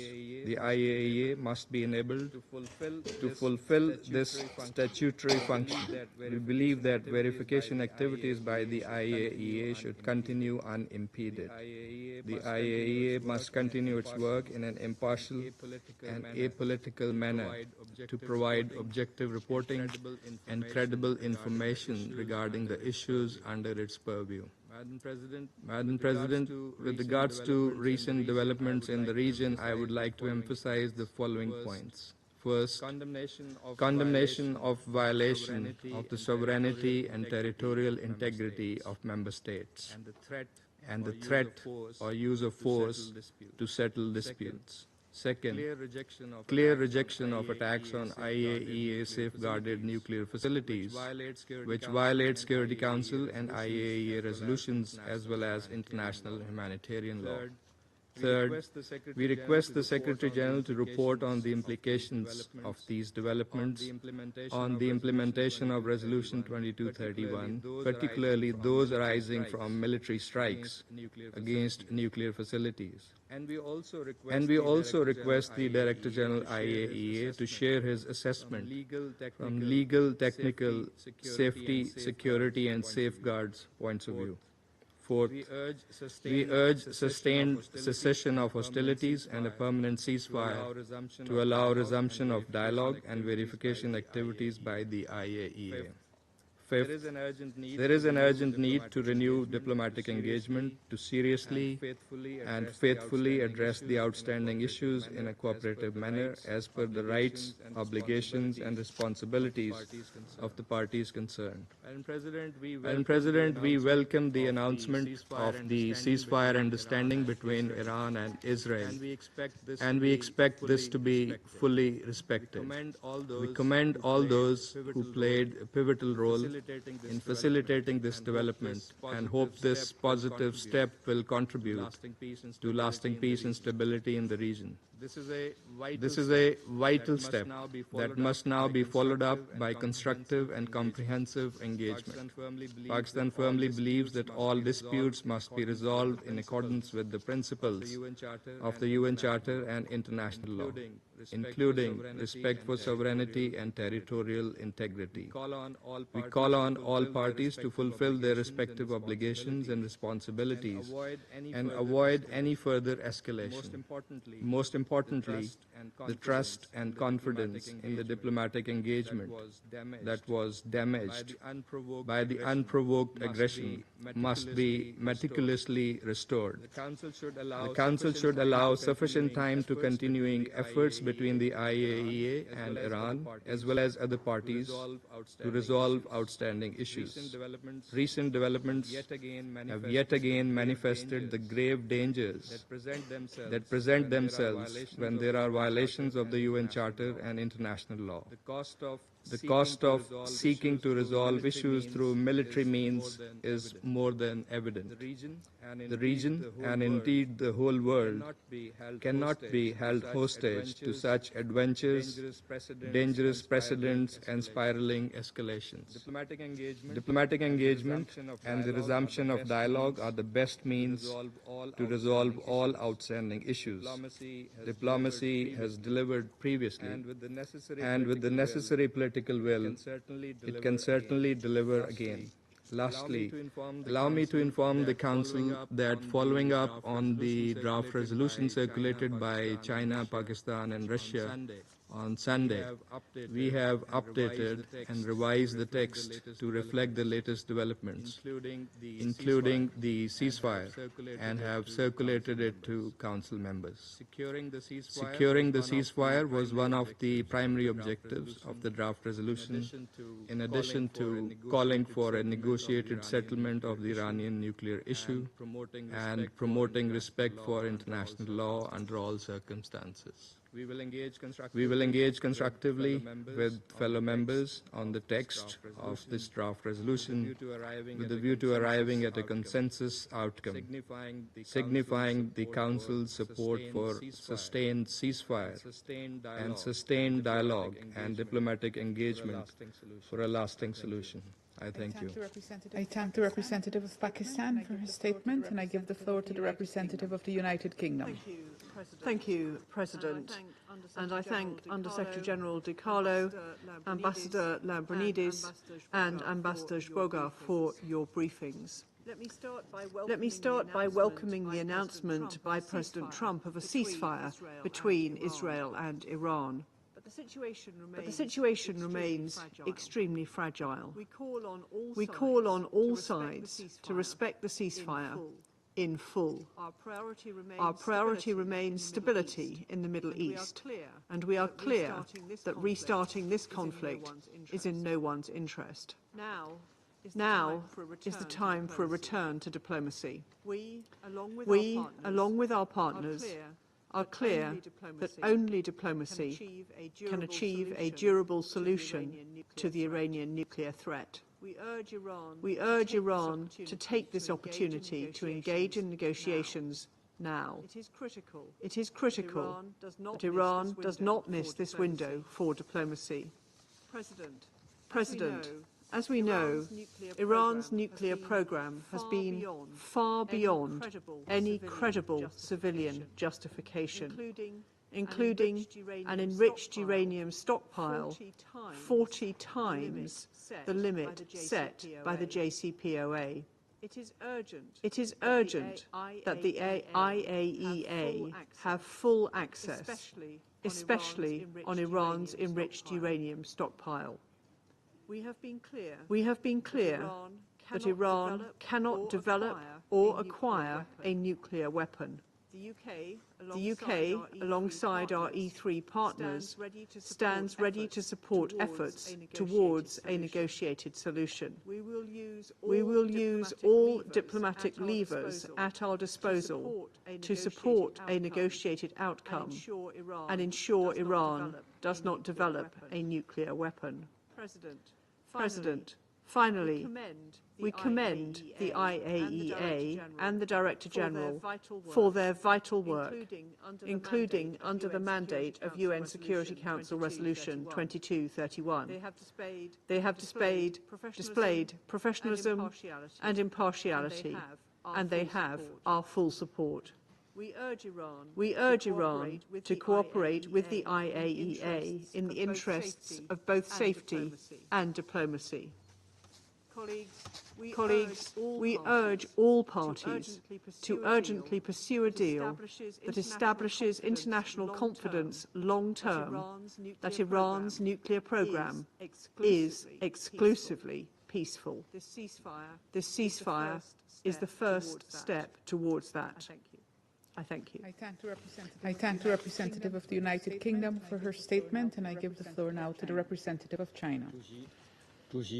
President, I thank USG DiCarlo, Ambassador Lambrinidis of the EU delegation to the UN, and Ambassador Zogar, permanent representative of Slovenia, for their briefings. Israel and the United States, on the grounds of possible future threats, resorted to the use of force against Iran in serious violation of international law and Iran's sovereignty. What's more, striking Iranian nuclear facilities that are placed under the IAEA safeguards sets a bad precedent, which threatens the international non-proliferation regime, which China once again unequivocally condemns. The aforementioned acts have also undermined diplomatic efforts to resolve the Iranian nuclear issue and created a high degree of uncertainty to the implementation of Security Council Resolution 2231. China is gravely concerned and deeply worried about this. President, China has noted that some members of this Council have done nothing but accuse Iran of violating its non-proliferation obligations in an attempt to justify the military actions of Israel and the United States. Here, China wishes to remind these countries of the following basic facts. It is none other than the United States that started the Iranian nuclear crisis. The United States unilaterally withdrew from the JCPOA in 2018. Thereafter, it reinstated and escalated unilateral sanctions against Iran and adopted measures of maximum pressure, which prevented Iran from enjoying the economic dividends conferred by the agreement and forced the country to reduce fulfilling its obligations under the agreement. It is again the United States, throwing to the wind its own credibility, launched military strikes against Iranian nuclear facilities, undermining the negotiation process initiated by itself, leading the Iranian nuclear issue to yet another impasse and resulting in an abrupt escalation of the regional situation. Iran's sincerity in resolving the nuclear crisis should be valued. Up till today, Iran continues to fulfill its nuclear non-proliferation obligations and implement the Comprehensive Safeguards Agreement. Iran has repeatedly stated that it does not seek to develop nuclear weapons. It conducted several rounds of professional and pragmatic negotiations with the United States in a constructive manner and never abandoned its diplomatic efforts. However, some countries, citing the report of the Director General of IAEA in a one-sided manner and ignoring the positive aspects of Iran's cooperation with the agency, pushed for the adoption of a resolution by the IAEA Board of Governors without adequate consultations, thus jeopardizing the atmosphere of dialogue while intensifying tension and confrontation. We call on these countries to reflect long and hard on the adverse consequences of their irresponsible move. President, China is of the view that we have yet to exhaust all diplomatic means to resolve the Iranian nuclear issue, and there is still hope for a peaceful solution. It is necessary for all parties to draw lessons from this, restart the dialogue on an equal footing, and promote the return of the Iranian nuclear issue to the track of a political settlement. I wish to stress 3 points. first. The priority is to stop the fighting. Facts have shown that force is not an option for resolving international disputes, and there's no way that it can resolve the Iranian nuclear issue now. China has taken note of the current developments on the ground and looks forward to the realization of a genuine ceasefire that can effectively hold. The parties concerned should take practical measures to prevent the situation from escalating again. Meanwhile, the international community must make efforts to cool down the situation and promote dialogue and negotiation. Second, we must recognize that a political solution is the only way forward. The core aim and objectives set out in the JCPOA and Resolution 2231 remain valid in the next step of the political settlement of this issue. We must adhere to the general direction of a political and diplomatic solution and oppose the use of force and illegal sanctions. In order to balance the objectives of nuclear non-proliferation and peaceful uses of nuclear energy, Iran must continue to abide by its commitment not to develop nuclear weapons, and parties should fully respect Iran's right to peaceful uses of nuclear energy as a state party. 应坚持通过平等对话协商解决各自的合理关切。第三，开启对话谈判是根本出路。 China supports all efforts to relaunch the Iranian nuclear negotiations and believes that this is also the position of the vast majority of Council members. The Security Council should play a constructive role in assisting parties in building trust, bridging differences, and creating conditions conducive to the resumption of negotiations. Relevant countries should abandon the practice of threatening to activate snapback mechanism at every turn, as this will only aggravate tensions and confrontations and even further jeopardize diplomatic efforts. A proper solution of the Iranian nuclear issue has a direct bearing on the authority and effectiveness of the international non-proliferation regime and is crucial to peace and stability in the Middle East. At present, the situation in the region is at a critical and crucial juncture. China calls on all parties to act with a higher sense of urgency and responsibility to de-escalate the situation as soon as possible and resume negotiations at the earliest possible date. As a permanent member of the Security Council and a party to the JCPOA, China will continue to maintain an objective and impartial position, strengthen communication and coordination with all parties to build synergy, and uphold fairness and justice with a view to playing a constructive role in restoring peace in the Middle East and promoting a political solution to the Iranian nuclear issue. Thank you, President. I thank the representative of China for his statement. I shall now make a statement in my capacity as representative of Guyana. I thank the USG Rosemary DiCarlo for presenting the 19th report of the Secretary-General on the implementation of Resolution 2231, and Ambassador Samuel Zogar for presenting the facilitator's report. I also thank Ambassador Lambrinidis for his briefing. In light of the recent escalations over the past 2 weeks, Guyana welcomes the announced ceasefire between Israel and Iran. We reiterate our call for dialogue and a return to the negotiating table as the only way forward for a diplomatic solution, one that promotes regional and international peace and security. Guyana also urges all parties to exercise maximum restraint and to unequivocally commit to safeguarding all nuclear installations in accordance with their international obligations. Colleagues, we stand at a critical juncture, with Resolution 2231 being mere months away from expiration and a joint comprehensive plan of action still to achieve its core mandate. Guyana recalls that the JCPOA, endorsed by Resolution 2231, was meant to ensure that Iran's nuclear program will be of an exclusively peaceful nature. Guyana also recalls that Resolution 2231 encouraged member states to cooperate with Iran in the framework of the JCPOA including through IAEA involvement. It also encourages cooperation in the field of peaceful uses of nuclear energy and engagement in mutually determined civil nuclear cooperation projects in accordance with Annex 3 of the JCPOA. We acknowledge the 19th report of the Secretary General on the implementation of Security Council Resolution 2231. We concur with his assessment that a diplomatic solution that ensures the exclusively peaceful nature of the Iranian nuclear program and promotes economic and trade cooperation between the Islamic Republic of Iran and the international community is the only viable pathway to peace and prosperity. We took note of last month's IAEA report on Iran's implementation of its commitment under the JCPOA, submitted in accordance with paragraph 4 of Resolution 2231.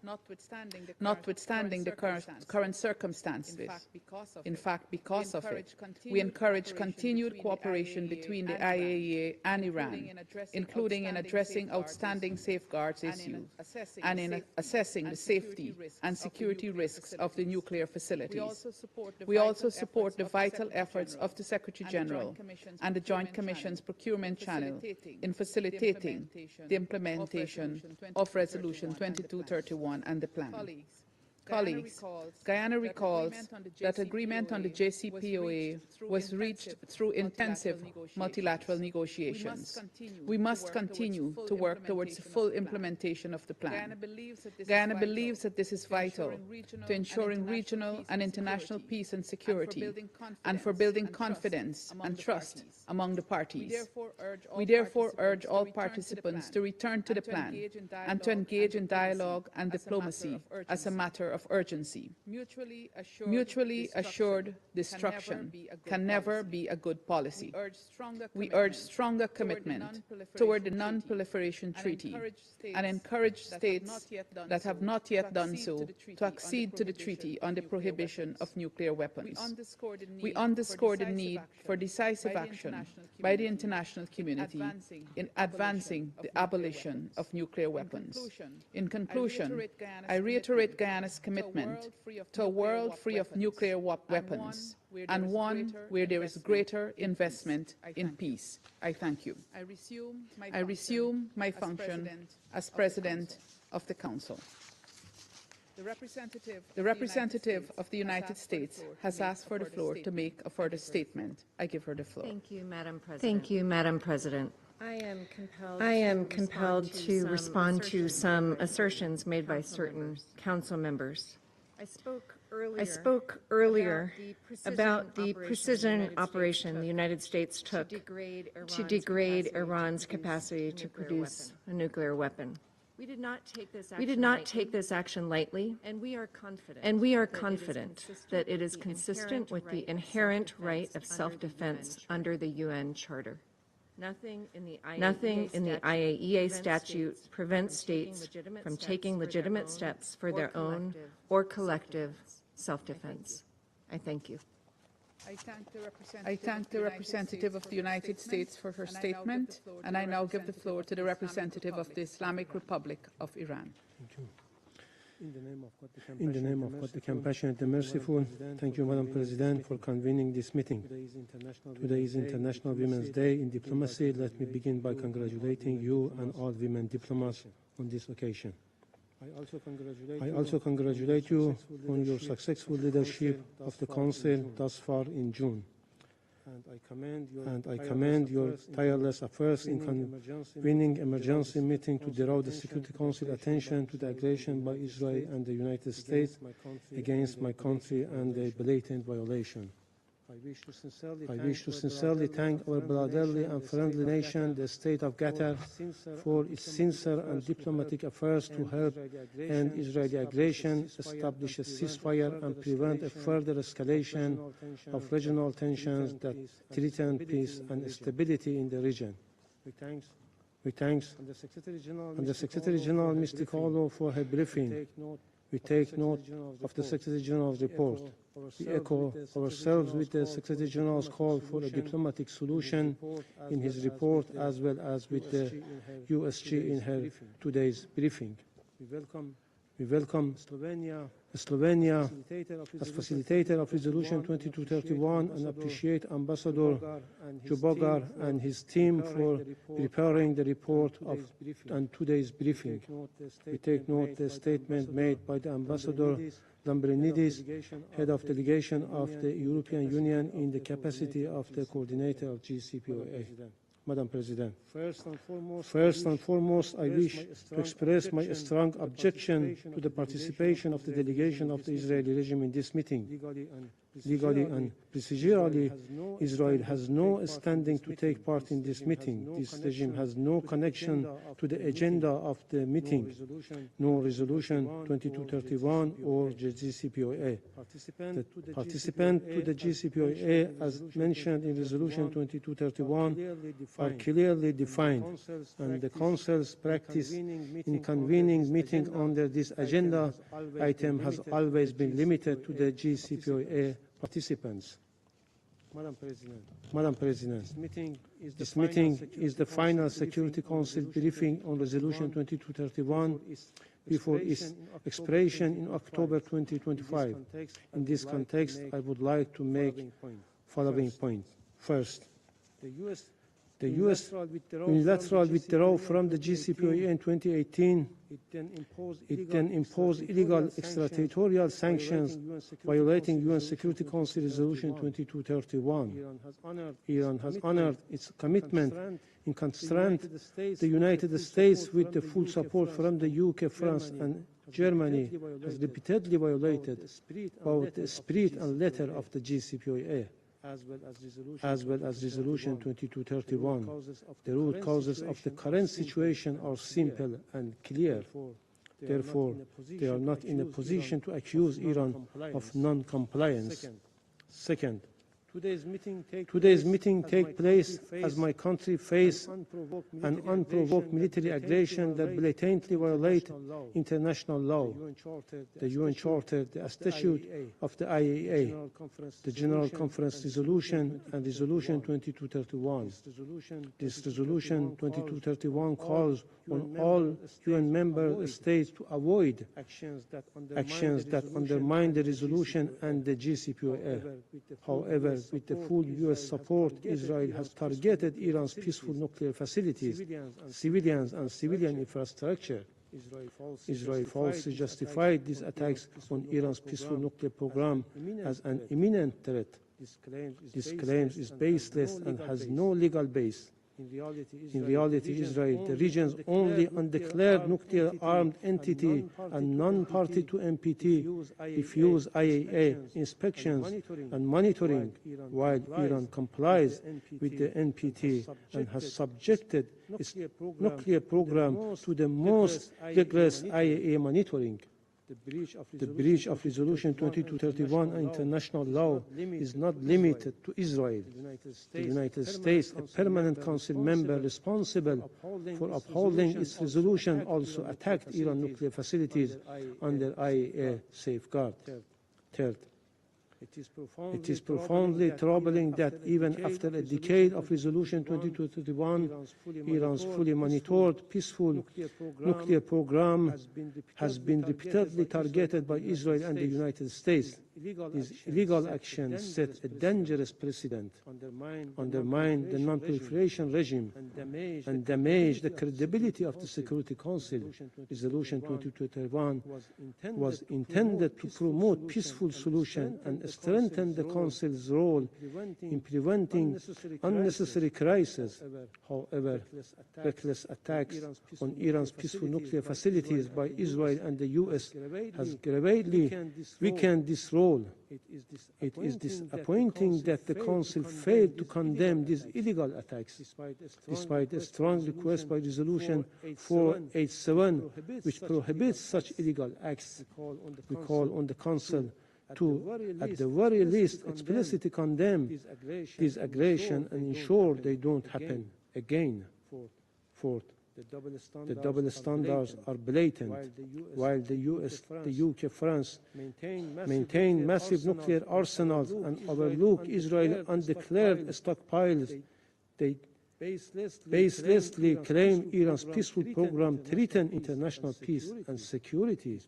These political accusations have been refuted for years by Iran's transparency and by its full cooperation with IAEA.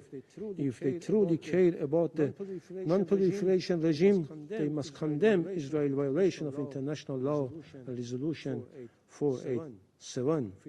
Fifth, claims that Iran has violated Resolution 2231 are groundless. For past decades, Iran has upheld Resolution 2231 and the JCPOA. Our remedial measures have been fully consistent with these two instruments, meant only to restore balance and encourage all parties to return to their commitment. Iran's remedial measure must not be misused to justify new pressure on the JCPOA or Resolution 2231. The Council must prevent any attempt to manipulate this mechanism against Iran. Sixth, Resolution 2231 must conclude on a schedule, and Iran reject any attempt to revive expired provisions under any pretext. Unfortunately, European JCPOA participants have failed to meet their obligation. Even worse, they falsely assert that Iran is close to acquiring nuclear weapons, a falsehood unsupported by credible evidence. Our peaceful program under strict IAEA verification cannot be denied. Despite this aggression and the unconstructive behavior of the European parties, Iran remains committed to diplomacy and peaceful dispute resolution. Resolution 2231 proved that diplomacy can and must resolve differences. Seventh, Iran continues to believe a diplomatic resolution to nuclear and sanction issue is possible. Our commitment is evident through our full implementation of JCPOA and Resolution 2231. But if the other parties truly want a resolution, they must respect Iran's right and stop undermining diplomacy. 8. Iran never initiated this war. Once the aggressors stopped their attacks, Iran stopped its lawful military response as well. Nevertheless, Iran will not overlook the deceit and double standards. Our brave armed forces remain fully prepared to respond to any further threats or violation. Finally, to conclude, Madam President, we are now closer to diplomacy than ever before. The large-scale war they thought could force Iran into so-called unconditional surrender and make it abandon its peaceful nuclear program through intimidation, threats, and the use of force has failed more clearly than ever.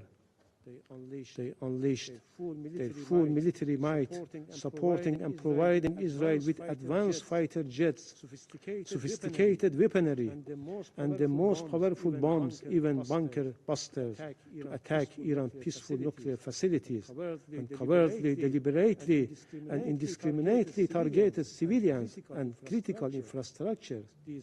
These attacks led to the martyrdom of hundreds of innocent people, including women, children, nuclear scientists, academics, athletes, students, aid workers, and senior military officials, and left thousands more injured. We honor martyrs for their sacrifices as well as our brave, patriotic people in defense of our homeland. Iran emerged proud and steadfast in the face of this criminal aggression. This proves one simple truth more clearly than ever. Diplomacy and dialogue are the only path to resolving the unnecessary crisis over Iran's peaceful program. I thank you. I thank the representative of the Islamic Republic of Iran for his statement, and I give the floor now to the representative of Germany. Madam President, I would like to thank Undersecretary General DiCarlo, Ambassador Zogar, and Ambassador Lambrinidis for their valuable briefings and continuous efforts to implement United Nations Security Council Resolution 2231. For 2 decades, this Council has been deliberating on the Iranian nuclear program. We find ourselves at a particularly difficult juncture today. France, Germany, and the United Kingdom have consistently made every effort to find a diplomatic solution with Iran and will continue to do so. But the Iranian nuclear program remains a threat to international peace and security. Last Friday, the E3 foreign ministers and the EU High Representative met with their Iranian counterpart in Geneva to call upon Iran to engage in negotiations. We will continue our joint diplomatic effort to address all concerns associated with Iran's nuclear program. We have always been clear, Iran must not have a nuclear weapon. It can only be a non-nuclear weapon state under the NPT and must respect its nuclear safeguards obligations. Our efforts, conducted jointly with many partners around the globe, have aimed at preventing Iran from getting a nuclear weapon. We successfully concluded the JCPOA, which put robust and verifiable restrictions on Iran's nuclear program and would have provided the entire international community with confidence that Iran's nuclear activities remain exclusively peaceful. Throughout the last years, we witnessed an expansion of Iran's nuclear program far beyond Iran's commitments under the JCPOA. As of last month, Iran's enriched uranium stockpile were 40 times higher than allowed under the JCPOA limits. Iran continued to enrich uranium to up to 60%, which lacks any plausible civilian purpose, in an underground facility.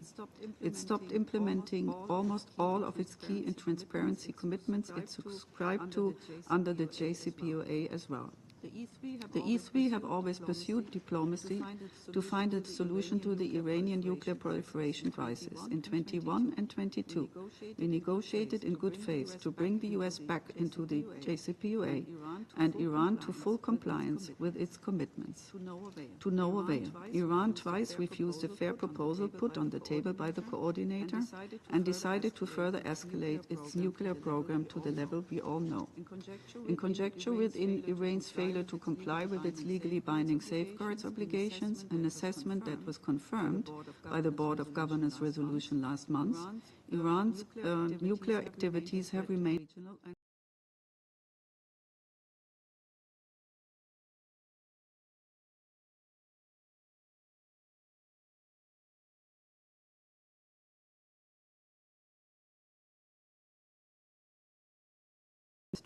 in its nuclear safeguards regime, Iran is obliged to declare and put all nuclear material located in Iran under IAEA safeguards. Iran must fully cooperate with the agency and refrain from threats against its personnel and DG Grossi himself, whose professional work we commend. In this regard, we are alerted by the initiative in the Iranian parliament to suspend cooperation with the agency, as well as by Iran's deliberations to withdraw from the NPT. In closing, let me welcome the ceasefire between Israel and Iran announced yesterday and call on, like others, Germany joins calls on all sides to respect it and to re-engage in diplomacy. Thank you. I thank the representative of Germany for her statement, and I give the floor to the representative of Israel. Thank you, Madam President. First, I would like to thank USG DiCarlo and the representatives from the EU and Slovenia for their remarks. To my colleague, the ambassador of Iran, I advise you, instead of giving advice to the Council how to conduct its affairs, to comply with the resolution of the Security Council, so we don't have to come back here almost every day and discuss the violations of Iran. Madam President, since launching Operation Rising Lion, Israel has worked to remove a double existential threat from both the nuclear threat and ballistic missiles. The IDF achieved complete air superiority over Tehran, struck a severe blow to the military leadership, and destroyed dozens of key regime targets. Our forces achieved the objectives of our operation in removing these threats. In full coordination with President Trump, Israel has agreed to the President's proposal for a ceasefire. We thank the United States for its support and critical role in removing the Iranian nuclear threat. Last night, the Iranian regime fired missiles at our civilian population. 4 innocent civilians were murdered in Beersheba. Their tragic deaths are a reminder of the evil we dealt with, a regime that could not restrain its hatred. Israel is a peaceful nation. We pray for peace 3 times a day. But make no mistake, we will respond forcefully to any violation of the ceasefire and any threat facing our people. I have no doubt that the leadership and the determination Israel displayed will allow the Abraham Accords to expand and bring other nations into the fold of normalization. Madam President, if there were a Nobel Prize for deception, the Iranian regime would win it every single year. It has broken every commitment it has ever made. There is no reason to believe this deception will not continue. Let's walk through the facts. In July 2015, this council endorsed the JCPOA. Iran supposedly agreed to many conditions, restricting its enrichment, reducing its stockpile, and opening its facilities for inspection. In return, it was granted sanctions relief and global legitimacy. But even then, Iran was already building its exit strategy. By July 2019, Iran had already breached the 300-kilogram limit on enriched uranium. In January 2021, it resumed enrichment to 20%, more than 5 times the agreed limit. In April of that same year, it crossed into truly dangerous territory, enriching uranium to 60%. This is a level with no civilian application. In June 2022, Iran removed the IAEA's surveillance cameras and monitoring equipment, attempting to eliminate all oversight. Today, the IAEA is completely blind. As of May 2025, Iran's enriched uranium stockpile stands at over 9,000 kilograms. This includes more than 400 kilograms enriched to 60%. The IAEA has confirmed it can no longer verify the extent of Iran's program. For years, the international community spoke of Resolution 2231 and the JCPOA as a framework for peace. But for Iran, it was a framework for deception. While the diplomats and politicians talked, Iran built. While you negotiated, they enriched. While you hoped, they lied. Today, the regime in Tehran stands completely exposed as a regime that has weaponized every opportunity you gave it. Iran did not abandon its commitments last week or last month. It walked away from its obligations years ago, if it ever kept to them at all. It has been violating this resolution with impunity for as long as it existed. This council just refused to see it. We all know that Iran's level of enrichment has no civilian usage. It's a fact.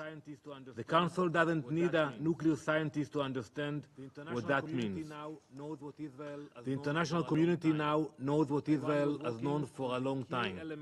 Iran was working on the key elements for a nuclear bomb in hidden facilities protected from international view. These were facilities like Fordo, originally built for 90% enrichment and hidden from the IAEA. Iran engaged in systematic, calculated assault on every safeguard this council claimed would prevent them from attaining a bomb. Colleagues, Israel has been warning you for years. We warned you when Iran crossed the enrichment threshold. We warned you when it denied IAEA inspectors access. We warned you when it spanned lies at the negotiating table.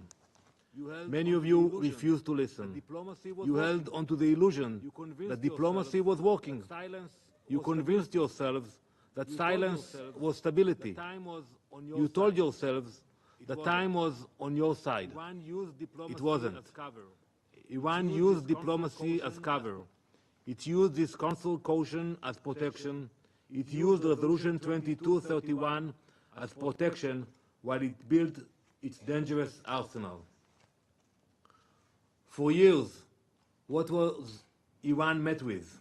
Statements, concern, condemnations, but without consequences. Israel did what responsible nations must do when faced with extermination. We took action. We moved to dismantle what the world had allowed to grow unchecked. Madam President, this Council was built to uphold international law, not to be exploited by those who trample it. Today, as we speak, Iran remains untouched by consequences from the broader international community. The same Iran that refused IAEA inspections, the same Iran that enriched uranium to weapons-grade levels, the same Iran that used its seat at the table to delay, deceive, and arm itself. Madam President, there is still time to take meaningful and decisive action to ensure that the threat of a nuclear Iran does not return stronger than before. The international community must reassert its authority, it must remain vigilant, it must reimpose the measures necessary to deny Iran the tools of destruction. It must do so before the clock runs out.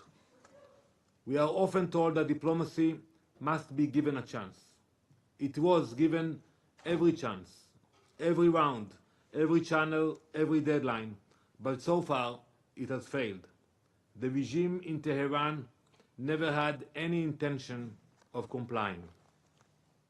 Colleagues, you know who you are dealing with. You are not engaging with a regime that negotiates in good faith. You are dealing with the masters of lies, deceit, and delay. You have seen how they respond to your usual approach. So I urge you, take a different approach. Israel has done its part. The United States has done its part. Now the world must do its part.